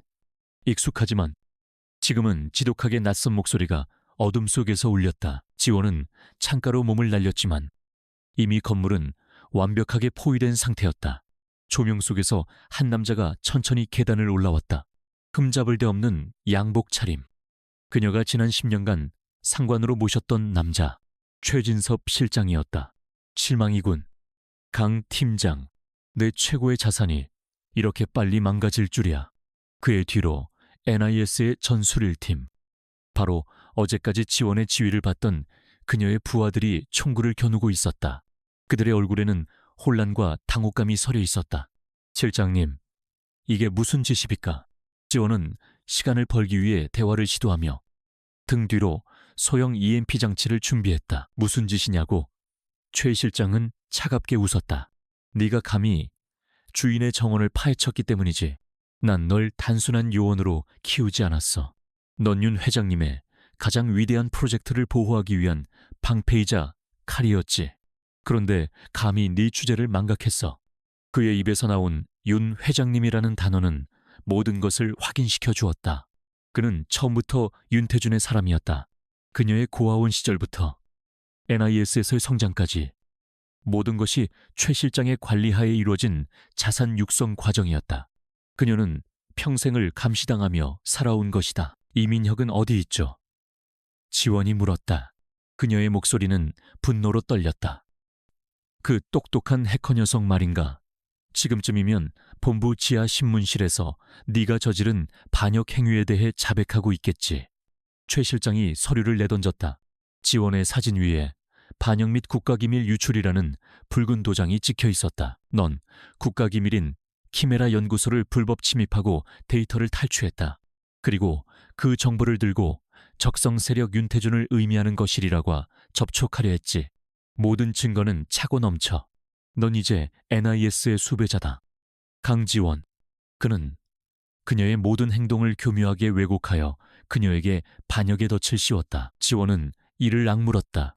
이민혁까지 위험에 빠졌다. 그녀는 더 이상 물러설 곳이 없었다. 팀장님, 투항하십시오. 그녀의 부하 중 한 명이 외쳤다. 지원은 그들의 눈을 바라보았다. 그들은 그저 명령을 따를 뿐이었다. 미안하다. 얘들아. 지원이 낮게 읊조렸다. 그녀는 망설임 없이 EMP 장치를 터뜨렸다. 펑하는 소리와 함께 모든 조명과 통신 장비가 순간적으로 마비되었다. 암흑 속에서 NIS 요원들은 훈련받은 대로 야간 투시경을 켰지만 지원은 이미 그곳에 없었다. 그녀는 그들의 전술을, 그들의 호흡까지도 알고 있었다. 지원은 사무실 바닥을 뚫고 1층으로 뛰어내렸다. 그녀는 요원들을 죽이고 싶지 않았다. 그들은 죄가 없었다. 그녀는 비살상 제압수를 사용했다. 어둠 속에서 그녀는 그림자처럼 움직였다. 팔꿈치로 명치를 가격하고 관절을 꺾어 무력화시켰다. 타깃이 1층으로 이동 사살 허가 최 실장의 격앙된 목소리가 무전기 너머로 들려왔지만 이미 늦었다. 지원은 1층의 요원 2명을 순식간에 제압하고 인쇄소 뒷문으로 뛰쳐나갔다. 하지만 최 실장은 그녀를 과소평가하지 않았다. 뒷골목은 이미 차량으로 차단되어 있었다. 검은색 세단, 여러 대가 헤드라이트를 일제히 켜며 그녀의 시야를 멀게 했다. 차에서 내린 것은 NIS 요원들이 아니었다. 그들은 연구소를 습격했던 표식 없는 검은 전투복의 암살자들이었다. 윤태준의 사병들이었다. 결국 이렇게 되는군. 최 실장이 인쇄소 입구에 서서 말했다. 윤 회장님은 자네를 회수하길 원하셨지만 난 불량품은 폐기해야 한다는 주의라서 말이야. 잘 가라. 강지원. 암살자들이 일제히 그녀에게 소총을 겨눴다. 그 순간이었다. 굉음과 함께 골목길 입구를 막고 있던 세단 한 대가 공중으로 떠올랐다가 바닥으로 처박혔다. 거대한 덤프트럭 한 대가 차단벽을 뚫고 돌진해 들어온 것이다. 운전석 문이 열리고 익숙한 얼굴이 소리쳤다. 팀장님, 타요 이민혁이었다. 그는 잡히지 않았다. 그는 함정을 눈치채고 역으로 최 실장의 통신망을 해킹해 그들의 위치를 파악한 것이다. 미녀가 지원은 총알이 빗발치는 거리를 가로질러 덤프트럭 조수석으로 몸을 날렸다. 이민혁은 후진 기어를 넣고 엑셀을 끝까지 밟았다. 덤프트럭은 괴물처럼 울부짖으며 나머지 세단들을 종이장처럼 뭉개버리고 골목을 빠져나갔다. 총알이 운전석 유리를 강타했지만 방탄이었다. 이민혁이 미리 준비한 차량이었다. 꽉 잡으세요. 이민혁이 소리치며 핸들을 꺾었다. 그들은 마포대교를 향해 전속력으로 질주했다.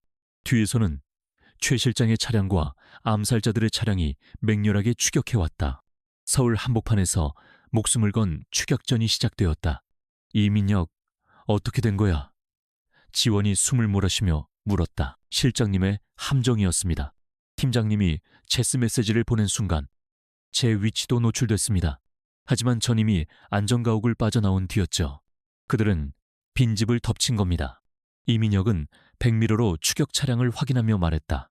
팀장님, 이제 우린 공식적인 반역자입니다. NIS 요원이었던 그들은 이제 NIS의 가장 위험한 적이 되었다. 국가라는 거대한 시스템에게 버림받고 윤태준이라는 거대 악에게 쫓기는 신세가 되었다. 지원은 피가 흐르는 자신의 손을 내려다보았다. 아니, 그녀가 말했다. 그녀의 눈은 추격 차량의 헤드라이트보다 더 차갑게 빛나고 있었다. 우리는 반역자가 아니야. 우리는 저 괴물들을 사냥하는 유일한 사냥꾼이다. 미녀가 저놈들 따돌릴 수 있겠어. 이민혁은 씩 웃었다. 팀장님과 함께라면 지옥이라도 갈 수 있습니다. 거대한 덤프트럭은 한강 다리를 건너자마자 버려졌다. 강지원의 어깨 상처가 다시 벌어져 피가 흘렀지만 고통을 느낄 여유조차 없었다. 그들은 이제 대한민국에서 가장 위험한 수배자였다. NIS와 윤태준의 사병들, 그리고 경찰까지 서울 전체가 그들을 잡기 위한 거대한 덫이었다. 두 사람은 서울 지하철 2호선에 폐쇄된 유령역 신설동 지하 3층 승강장으로 잠입했다. 이곳은 이민혁이 만일의 사태를 대비해 마련해둔 최후의 은신처였다. 차가운 습기와 먼지 냄새가 진동하는 어둠 속에서 이민혁은 휴대용 발전기를 가동하고 노트북 세대를 동시에 켰다. 지원은 찢어진 옷을 비상용 의료키트로 다시 상처를 지혈했다. 통증보다 더 깊은 절망감이 그녀를 덮치려 했지만 그녀는 그것을 분노로 바꾸었다. 뉴스. 그녀가 짧게 말했다. 이민혁이 단말기 하나로 지상파 뉴스를 연결했다. 예상대로였다. 앵커는 심각한 표정으로 국가정보원 내부 반란 소식을 전하고 있었다. 강지원 팀장이 국가 핵심 기밀인 차세대 방위기술 키메라를 의미하는 암호일 것이다를 탈취해 북한이나 제3국으로 망명하려 했다는 것이었다. 그녀의 얼굴과 이민혁의 얼굴이 전국에 방송되고 있었다. 우릴 완벽한 반역자로 만들었군. 지원이 차갑게 읊조렸다. 이제 우린 도망칠 곳이 없어. 우리가 결백을 증명할 유일한 방법은 윤태준을 끌어내리는 것뿐이야. 그녀는 이민혁을 바라보았다. 그의 얼굴은 피로에 지쳐 있었지만 눈빛만은 형형했다. 도망만 칠 수는 없습니다. 팀장님, 이민혁이 키보드를 두드리며 말했다. 지금부터 우리는 수비가 아니라 공격입니다. 윤태준이 우리를 불량품이라고 불렀다면 그 불량품이 생산 라인 전체를 파괴할 수 있다는 걸 보여줘야죠. 목표는 두 가지입니다. 지원이 고개를 끄덕였다. 첫째, 반박 불가능한 증거. 내가 연구소에서 빼낸 건 조각에 불과해. 윤태준을 확실히 매장시키려면 프로젝트 키메라의 마스터 서버에 접근해야 해. 그녀의 시선이 어둠 속 한 점에 고정되었다. 그리고 둘째, 그 아이들, 하준이와 하은이, 그녀의 개량형이자 이 모든 비극의 또 다른 희생자. 그 아이들을 그 지옥 같은 유리 돔에 내버려 둘 수는 없었다. 그 아이들을 구해야 해. 내 손으로. 그것은 전략적 목표 이전에 KJW라는 존재가 가진 유일한 인간적인 목표였다. 마스터 서버와 아이들의 위치, 일치할 가능성이 높습니다. 이민혁이 고려산업의 내부 네트워크 구조도를 띄웠다. 폐쇄된 연구소가 아닌 판교에 있는 고려 RD센터 본관 지하 5층 특수 생명공학 연구실입니다. 그곳이 윤태준의 진짜 왕국입니다. 그곳은 고려산업의 심장이었다. 최첨단 보안 시스템으로 무장한 대한민국에서 가장 뚫기 어려운 요새 중 하나였다. NIS 본부보다 더하면 더했지. 덜하지 않았다. 어떻게 들어가지 지원이 물었다. 정문으로는 불가능합니다. 하지만 이민혁이 화면을 확대해 지하 5층은 독립된 전력망과 환기 시스템을 사용합니다. 문제는 이 시스템에 접근하려면 우리 장비로는 어림도 없다는 겁니다. NIS의 장비 혹은 그 이상의 것이 필요합니다. 하지만 우린 모든 지원이 끊겼습니다. 지원은 잠시 생각에 잠겼다. 그녀에게는 공식적인 지원이 아닌 비공식적인 루트가 하나 남아 있었다. 그녀가 NIS 요원 시절 단독으로 검거했던 전설적인 무기 밀매상이자 해결사 미스터 백. 그는 법의 테두리 밖에서 활동했지만 자신만의 규칙이 있는 자였다. 장비는 내가 구하지. 자네는 침투 경로를 확보해. 지원은 20년 된 공중전화를 찾아 미스터 백에게만 통하는 비상 코드를 입력했다.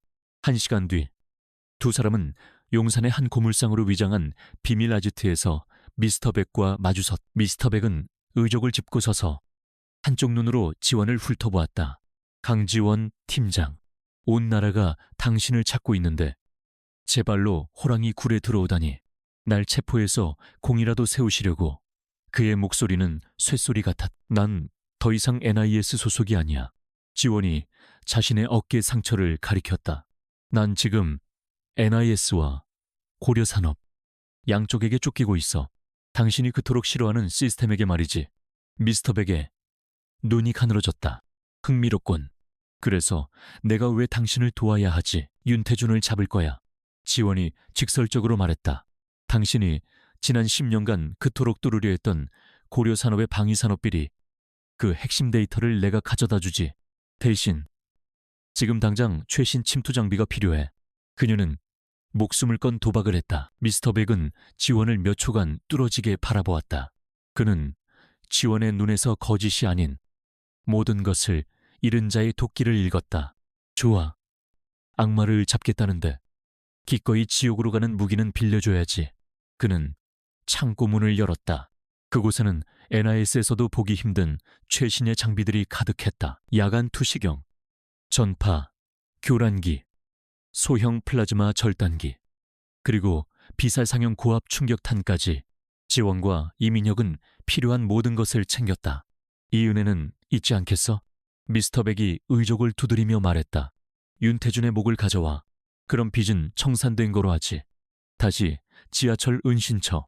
침투 계획은 거의 자살에 가까웠다. 이민혁은 메인 서버에 물리적으로 접근해야 했고 지원은 아이들을 확보해야 했다. 두 사람은 동시에 움직여야 했다. 이민혁이 통신망을 해킹해 시선을 끄는 동안 지원이 환기구를 통해 침투하기로 했다. D-Day 자정. 판교 RD센터 주변은 삼엄한 경비 속에서도 고요했다. 이민혁은 센터에서 500m 떨어진 하수도 맨홀에서 고려 내부망에 접속했다. 지금부터 30초 전력 시스템에 과부하를 걸겠습니다. 30초간 모든 센서가 마비될 겁니다. 뛰세요. 팀장님, 지원은 이미 센터 외벽에 매달려 있었다. 그녀는 미스터 백에게서 받은 특수 흡착 장갑을 끼고 있었다. 시작해 이민혁의 신호와 함께 거대한 빌딩의 조명이 일순간 깜박였다. 지원은 그 5초의 암흑을 틈타 마지막 보안 센서를 통과. 10층의 환기구 덕트로 몸을 밀어넣었다. 내부는 지옥이었다. 레이저 감지망이 거미줄처럼 얽혀 있었다. 지원은 고개사처럼 몸을 비틀며 레이저를 피해 아래로 내려갔다. 지하 3층 통과, 경비, 둘, 제거 완료. 그녀는 비살상 충격탄으로 그들을 기절시켰다. 그녀는 더 이상 불필요한 살상을 하고 싶지 않았다. 마침내 지하 5층, 공기부터 달랐다. 완벽하게 통제된 차갑고 메마른 공기, 그리고 복도를 지키는 경비원들. 그들은 NIS 요원들보다 더 육중한 방탄복을 입고 있었다. 하지만 지원의 눈에 무언가 이상한 점이 포착되었다. 그들의 움직임, 미녀가. 이놈들, 정상이 아니야. 지원이 속삭였다. 그때 경비 한 명이 지원의 기척을 느꼈다. 그는 인간의 반사신경이라고는 믿을 수 없는 속도로 몸을 돌려 지원에게 총을 겨눴다. 지원은 본능적으로 몸을 날려 기둥 뒤로 숨었다. 총알이 콘크리트 기둥을 파고들었다. 지원은 반격하며 그의 팔을 쏘았지만 그는 고통을 느끼지 못하는 듯 계속해서 전진했다. 팀장님, 그들 생체 신호가 이상합니다. 심박수가 분당 180을 넘는데 호흡은 완벽하게 안정적이에요. 그들은 개조된 것 같습니다. 윤태준의 사병들. 그들은 단순한 용병이 아니었다. 프로젝트 키메라의 또 다른 파생 상품. 통증을 억제하고 반사신경을 극대화시킨 강화 병사들이었다. 지원, KJW. 이른 이제 자신의 후배 격인 괴물들과 싸워야 했다. 젠장. 지원은 2명의 강화 병사를 상대로 엄폐물 뒤에서 사투를 벌였다. 그녀의 어깨 상처가 다시 터졌다. 그녀는 힘으로 그들을 이길 수 없었다. 그녀는 결함이라고 불렸던 그녀의 인간성, 즉 창의성을 사용해야 했다. 그녀는 일부러 총을 바닥에 떨어뜨렸다. 무방비 상태를 노출한 것이다. 강화 병사들은 즉각적인 제압을 위해 총을 버리고 지원에게 달려들었다. 그것이 그들의 프로그램된 반응이었다. 하지만 지원은 그것을 노렸다. 그녀는 그들의 발밑으로 소형 플라즈마 절단기를 굴렸다. 최대 출력으로 작동된 절단기가 폭발적인 섬광을 내뿜었다. 인간의 한계를 초월하도록 설계된 그들의 시신경은 이 예측 불가능한 강렬한 빛에 과부하가 걸렸다. 그아 그들이 눈을 감싸주고 비명을 지르는 사이 지원은 그들의 목덜미를 가격해 신경 다발을 끊어버렸다. 그녀는 거친 숨을 몰아쉬었다. 민혁 서버실은 거의 다 왔습니다. 5분 뒤 마스터 데이터를 전송합니다. 지원은 강화 병사들의 시체를 넘어 복도 끝 델타 SUB젝트 컨테인멘트라고 적힌 육중한 방화문으로 향했다. 플라즈마 절단기로 잠금 장치를 녹여버리고 문을 박차고 들어갔다. 그곳은 윤태준의 모니터에서 본 그 유리돔이 아니었다. 훨씬 더 차갑고 훨씬 더 비인간적인 공간이었다. 수십 개의 의료 장비에 둘러싸인 채 2개의 유리관이 서 있었다. 그 안에 하준이와 하은이가 마치 잠든 것처럼 누워 있었다. 그들의 머리에는 수십 개의 전극이 연결되어 있었다. 그들은 교육받고 있는 것이 아니었다. 그들은 프로그래밍되고 있었다. 지원은 유리관을 향해 비틀거리며 다가갔다. 하준아, 하은아.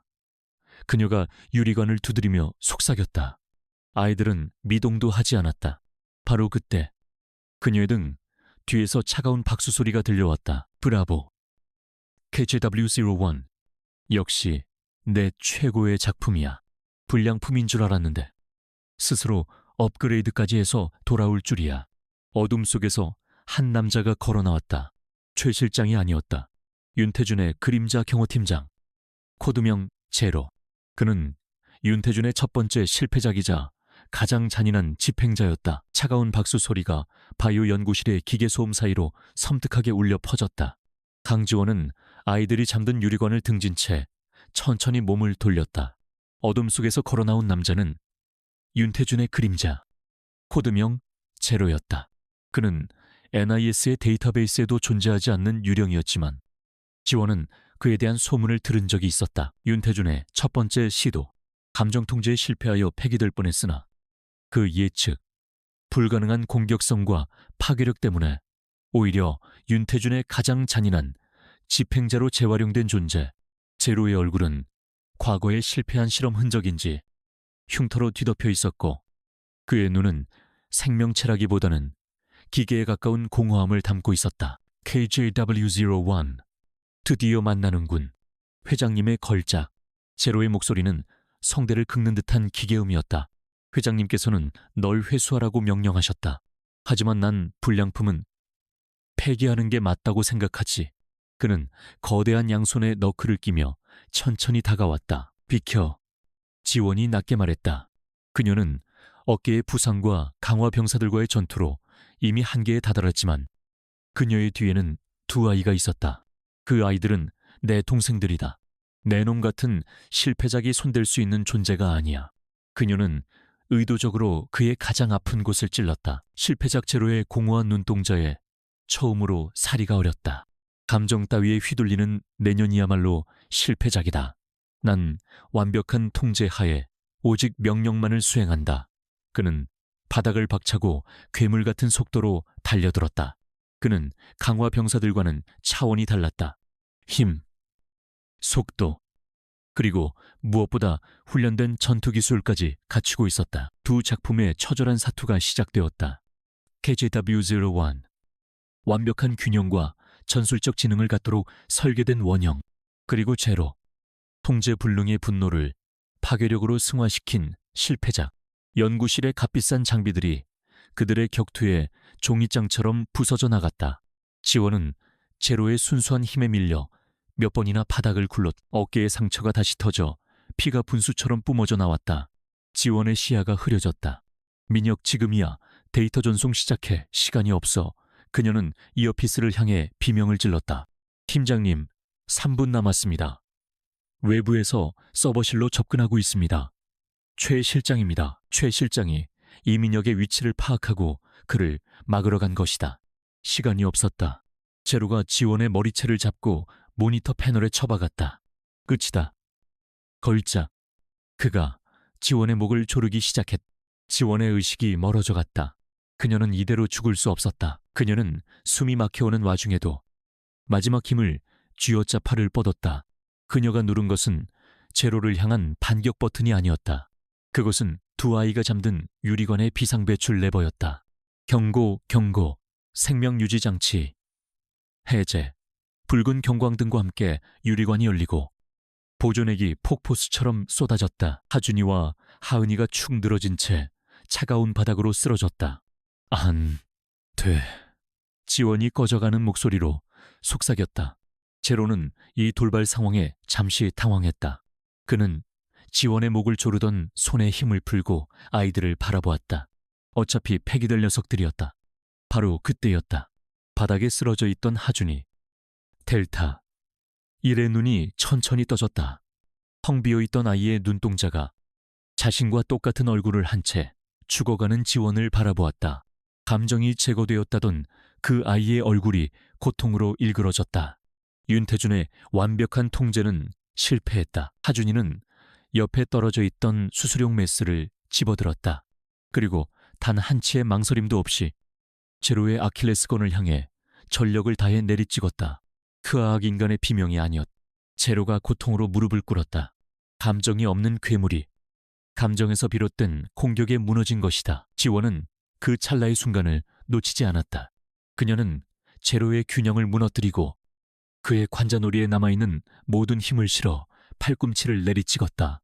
둔탁한 소리와 함께 제로가 바닥으로 쓰러져 미동도 하지 않았다. 하준아. 지원이 아이에게 손을 뻗으려는 순간 연구실의 육중한 강철문이 굉음과 함께 열렸다. 윤태준이 최 실장 그리고 중무장한 암살자들과 함께 쏟아져 들어왔다. 최 실장의 손에는 이민혁의 피 묻은 노트북이 들려 있었다. 이민혁은 처리했다. 최 실장이 차갑게 말했다. 지원의 심장이 멎는 것 같았다. 이민혁. 이런. 윤태준은 쓰러진 제로와 아이들을 보며 불쾌한 듯 혀를 찼다. 결국 불량품들이 모여서 파티라도 연 건가? KJW01. 내년의 감정 오염이 델타들에게까지 전염된 모양이군. 전부 폐기해라. 반역자 강지원 내놈은 여기서 끝이다. 최 실장이 그녀에게 총구를 겨눴다. 모든 희망이 사라진 듯했다. 이민혁은 죽었고 데이터 전송도 실패했다. 그녀는 이제 두 아이와 함께 여기서 죽을 운명이었다. 하지만 지원은 포기하지 않았다. 그녀는 하준이와 하은이를 등 뒤로 감쌌다. 당신들이야말로 끝이야. 지원이 피 묻은 입꼬리를 올리며 웃었다. 뭐라고 윤태준이 의아해하는 순간 연구실 전체의 스피커에서 지직거리는 소음과 함께 익숙한 목소리가 울려 퍼졌다. 팀장님 들리십니까? 최 실장이 가져간 건 가짜 노트북이었습니다. 이민혁이었다. 그는 살아있었다. 전송 완료. 프로젝트 키메라의 마스터 데이터, 불법 인체 실험 증거, 비자금 내역까지 전부 전 세계 주요 언론사 30곳, 인터폴, 그리고 청와대 민정수석실 비선 라인으로 전송 성공했습니다. 윤태준의 온화하던 얼굴이 사상 처음으로 공포와 경악으로 일그러졌다. 뭐라고 이 버러지 같은 놈이. 그는 최 실장의 뺨을 후려쳤다. 당장 서버를 차단해 막아 늦었습니다.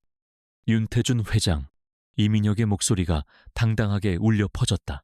데이터는 이미 전 세계 100곳에 밀어 서버로 복제, 배포되었습니다. 10분 뒤 전 세계에 당신의 추악한 진실이 생중계됩니다. 당신의 신세계는 끝났습니다. 천연을 죽여, 당장 천연과 아이들을 죽여 윤태준이 이성을 잃고 발악했다. 암살자들이 일제히 총을 쏘기 시작했다. 지원은 아이들을 안고 실험 장비 뒤로 몸을 날렸다. 그녀는 더 이상 도망치지 않았다. 그녀는 반격했다. 그녀는 윤태준이 자신에게 설계한 모든 전투 기술, 모든 전술을 사용했다. 그녀는 더 이상 작품이 아니었다. 그녀는 결함이라 불렸던 분노와 아이들을 지키려는 모성애로 싸우는 인간 강지원이었다. 그녀의 움직임은 죽음의 무용과 같았고 암살자들은 추풍낙엽처럼 쓰러졌다. 최 실장이 비겁하게 아이들을 향해 총을 겨눴다. 지원은 망설임 없이 자신의 몸을 방패 삼아 날아들었다. 총알이 그녀의 옆구리를 스치며 끔찍한 고통을 안겼지만 그녀는 고통을 무시하고 최 실장의 팔을 꺾어 그를 제압했다. 당신은 NIS의 수치야. 이제 남은 것은 윤태준뿐이었다. 그는 자신이 만든 완벽한 신세계가 무너지는 것을 보며 완전히 이성을 잃었다. 그는 실험대에 있던 정체불명의 바이러스 주사기를 집어들고 지원에게 달려들었다. 네가 감히 내 모든 것을 망쳤어. 이 실패작이 결함투성이. 지원은 지쳐 있었지만 그의 공격은 너무나도 단순했다. 그는 그저 광기에 사로잡힌 늙은이에 불과했다. 지원은 그의 손목을 꺾어 주사기를 빼앗고 그를 바닥에 내동댕이 쳤. 바로 그 순간 연구실 외부에서 수십 개의 군화 소리와 함께 진입하는 외침이 들려왔다. 육중한 강철문이 다시 열리고 청와대 직속 특수부대, 대테러부대 대원들이 쏟아져 들어왔다. 이민혁이 데이터를 보낸 비선 라인이 마침내 움직인 것이다. 모두 무기 버려 움직이면 사살한다. 윤태준은 자신이 만든 가장 완벽한 실험실 한복판에서 자신이 만든 가장 완벽한 실패작에게 제압당한 채 무너져 내렸다. 대한민국의 그림자 황제, 고려산업의 신화는 그렇게 처절하게 종말을 고했다. 지원은 옆구리에 피를 움켜쥔 채 떨고 있는 두 아이를 끌어안았다. 모든 것이 끝났다. 특수부대원들의 검은 전투화가 윤태준의 완벽한 실험실 바닥을 짓밟았다. 강지원은 옆구리를 움켜쥔 채 겁에 질린 두 아이를 필사적으로 감쌌다. 하준이는 여전히 메스를 쥔 채 가늘게 떨고 있었다. 모든 것이 끝났지만 아무것도 시작되지 않은 듯한 정적이었다. 무기 버려 모두 손머리 위로. 대테러부대 지휘관의 목소리가 울렸다. 윤태준은 넋이 나간 사람처럼 중얼거렸다. 내 신세계가, 내 완벽한 질서가. 그는 자신이 만든 실패작에 무너진 현실을 받아들이지 못했다. 최 실장은 모든 것을 포기한 듯 스스로 총을 바닥에 떨어뜨렸. 의무병이 다급하게 지원에게 달려왔지만 그녀는 손을 저었다. 아이들부터. 그녀는 짧게 말하고는 정신을 잃었다. 그녀가 마지막으로 본 것은 이민혁이 특수부대원들의 호의를 받으며 부서진 서버실에서 걸어 나오는 모습이었다. 그는 살아있었. 프로젝트 키메라 스캔들은 대한민국을 송두리째 뒤흔들었다. 이민혁이 전송한 데이터는 단순한 비리, 고발이 아니었다. 그것은 국가 시스템의 심장부에서 자행된 인간의 존엄성에 대한 선전포고였다. 고려 산업의 주가는 하루아침에 휴지 조각이 되었고 관련된 정관계 인사들이 줄줄이 소환되었다. 국민들은 자신들이 존경했던 차선 사업가 윤태준이 실은 인간을 생산하고 폐기해온 희대의 악마였다는 사실에 경악했다. 그리고 그 중심에 언론에서 KJW1이라 불리는 전직 NIS 요원 강지원이 있었다. 그녀는 하루아침에 반역자에서 비극적인 영웅이 되었다. 한 달 후 지원은 NIS 안전가옥이 아닌 분병원의 격리병동에서 눈을 떴다. 그녀는 영웅이 아니었다. 그녀는 핵심 증인이자 동시에 연구 대상이었다. 청와대 민정수석이 직접 그녀를 찾아왔다. 그는 정중했지만 그의 눈은 지원을 인간이 아닌 자산으로 평가하고 있었다. 강지원 씨, 아니, 당 팀장이라고 불러야겠군요. 민정수석이 말했다. 당신의 용기 덕분에 국가의 암을 도려낼 수 있었습니다. 윤태준과 최 실장은 군사법원에서 재판받게 될 겁니다. NIS는 대대적인 개혁에 들어갈 겁니다. 그의 목소리는 낮고 차분했다. 그는 본론을 꺼냈다. 우리는 당신의 복귀를 원합니다. 아니, 그 이상입니다. 새로 창설될 특수위협 대응팀의 팀장직을 제안합니다. 당신의 능력, 당신의 경험이 국가에 필요합니다. 그것은 거부할 수 없는 제안처럼 들렸다. 영광스러운 복귀였다. 지원은 창밖을 바라보았다. 그녀의 몸은 회복되었지만 그녀의 영혼은 예전 같지 않았다. 그녀는 KJW1이라는 코드명을, 윤태준의 오만한 목소리를 잊을 수 없었다.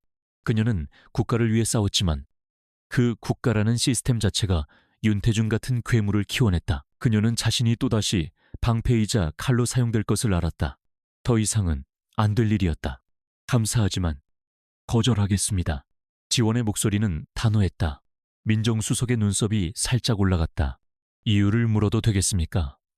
우리는 당신의 신원을 완벽하게 복원하고 모든 명예를 회복시켜 줄 것입니다. 당신은 국가 영웅입니다. 영웅이 아닙니다. 지원은 천천히 고개를 돌려 그를 바라보았다. 저는 그저 살아남았을 뿐입니다. 그리고 저는 더 이상 당신들의 자산이나 무기가 될 생각이 없습니다. 저는 강지원이라는 이름도 KJW1, 이라는 코드명도 버릴 겁니다. 저는 그냥 존재하고 싶습니다. 그녀의 거절은 확고했다. 민정수석은 아쉬움을 표했지만 더 이상 강요하지 않았다. 그녀는 이미 국가가 감당하기에는 너무 많은 진실을 알아버린 존재였다. 그녀를 통제할 수 없다면 차라리 놓아주는 것이 현명한 처사였다. 그녀는 명예로운 전역으로 처리되었다. 그녀가 병원을 나오기 전 이민혁이 면회를 왔다. 그는 이번 사건의 숨은 공로자로 인정받아 특진이 결정되었지만 표정은 밝지 않았다. 그는 지원이 떠난다는 것을 알고 있었다. 두 사람은 말없이 서로를 바라보았다. 수많은 사선을 함께 넘었던 전후였다. 팀장님, 지원 씨, 이민혁이 어렵게 입을 열었다. 정말 괜찮으시겠습니까? 세상은 여전히 위험합니다. 윤태준은 잡혔지만 제3의 윤태준이 나타날 겁니다. 저희는 당신이 필요합니다. 그의 목소리에는 진심 어린 안타까움이 담겨 있었다. 지원은 그의 어깨를 두드렸다. 자네가 있잖나. 자네 같은 사람이 NIS에 남아있다면 아직 희망은 있어. 하지만 나는 아니야. 나는 너무 많은 것을 받고 너무 깊이 얽혀 있었어. 그녀는 미소를 지었다. 그녀가 KJW1이 된 이후 처음 짓는 진짜 미소였다. 이제 내 싸움은 끝났어. 아이들은 어떻게 됩니까? 이민혁이 조심스럽게 물었다. 하준이와 하은이는 현재 군병원 특별병동에서 심리치료 및 검사를 받고 있었다. 그들은 윤태준의 범죄를 증명하는 가장 강력한 증거였다. 지원의 표정이 다시 굳어졌다. 아니, 아직 내 싸움이 하나 더 남았군. 그녀의 마지막 싸움은 법정에서였다. 정부는 하준이와 하은이를 특수관리 대상으로 분류하여 국가연구시설에서 보호하려 했다. 그것은 윤태준의 유리돔과 이름만 다른 또 다른 감옥일 뿐이었다. 지원은 자신의 모든 것을 걸고 아이들의 양육권을 요구했다. 법정은 비공개로 진행되었다. 지원은 증인석에 섰다. 저 아이들은 제품이 아닙니다. 실험 대상도 아닙니다. 저 아이들은 제 동생이고 제 아이들입니다. 제가 KJW1이라면 저 아이들은 제 유일한 가족입니다. 저 아이들에게 결함이라 불리는 감정을 가르칠 기회를 주십시오. 그녀의 진심, 어린 호소, 그리고 키메라 프로젝트의 비윤리성에 대한 전 세계적인 비난 여론이 기적을 만들었다. 법원은 아이들의 유전적 모체인 지원에게 양육권을 인정했다. 그녀는 아이들을 데리고 병원과 법정을 나왔다. 세 사람은 처음으로 자유의 공기를 마셨다. 몇 달 후 세기의 재판이 끝났다. 윤태준은 자신의 모든 죄가 밝혀졌음에도 불구하고 법정 최후 진술까지 오만했다. 그는 자신이 인류의 진화를 이끌려 했다고 주장했다. 하지만 그가 결함이라고 무시했던 인간의 법은 그에게 무기징역을 선고했다. 최 실장 역시 내부 반역죄와 반인륜적 범죄 공모 혐의로 징역 30년을 선고받았다. 그가 평생을 바쳐 지키려 했던 시스템은 그를 차갑게 버렸다. 고려 산업은 해체되었고 프로젝트 키메라와 관련된 모든 연구 자료는 국제 감시하에 영구 폐기되었다. 시간이 흘러 겨울이 되었다. 강원도 동해안 인적이 드문 바닷가 마을 작은 2층 집에 세 사람이 살고 있었다. 강지원, 하준, 하은. 그들은 더 이상 코드명으로 불리지 않았다. 그들은 법적으로 새로운 신분을 부여받았다. 이제 그들의 이름은 최지원, 이 하늘, 이 바다였다. 지원은 더 이상 총을 잡지 않았다. 그녀는 정원에서 감자를 심고 아이들에게 자전거 타는 법을 가르쳤다. 감정이 제거되었다던 아이들은 놀라운 속도로 인간이 되어갔다. 처음에는 웃는 법, 우는 법을 몰랐지만 이제는 사소한 일로 다투고 화해하고 밤에는 무서운 꿈을 꾸고 지원의 침대로 파고들었다. 그날 저녁 세 사람은 방파제에 나란히 앉아 붉게 물드는 노을을 바라보고 있었다. 차가운 바닷바람이 세 사람의 똑 닮은 얼굴을 스쳤다. 하준이, 아니 하늘이가 지원의 손을 잡으며 물었다. 엄마, 우리는 어디에서 왔어? 그것은 그들이 언젠가 마주해야 할 질문이었다. 지원은 오랫동안 바다를 바라보았다. 그녀의 눈은 더 이상 NIS 요원의 날카로움이나 KJW1의 분노를 담고 있지 않았다. 그곳에는 깊고 잔잔한 평화가 자리 잡고 있었다. 중요하지 않아. 지원이 아이들을 끌어안으며 속삭였다. 우리가 어디에서 왔는지는 중요하지 않아. 중요한 건 지금 우리가 함께 여기에 있다는 거야. 그리고 앞으로 우리가 함께 걸어갈 거라는 사실이지. 그녀는 아이들의 이마에 입을 맞췄다. 그 식당에서 본 두 아이는 그녀의 얼굴을 하고 있었다. 그리고 그날 그녀의 모든 진실이 무너져 내렸다. 하지만 무너진 진실의 폐허 위에서 그녀는 더 단단하고 소중한 자신만의 진짜 진실을 찾아냈다. 그것은 존재가 아닌 사랑이었고 통제가 아닌 자유였다. 세 개의 똑같은 얼굴 위로 마지막 겨울 햇살이 따뜻하게 부서지고 있었다. 아이들의 웃음소리가 파도 소리와 어우러졌다. 그녀의 길고 어두웠던 싸움은 끝났고 새로운 지평선이 그들 가족 앞에 고요히 펼쳐져 있었다.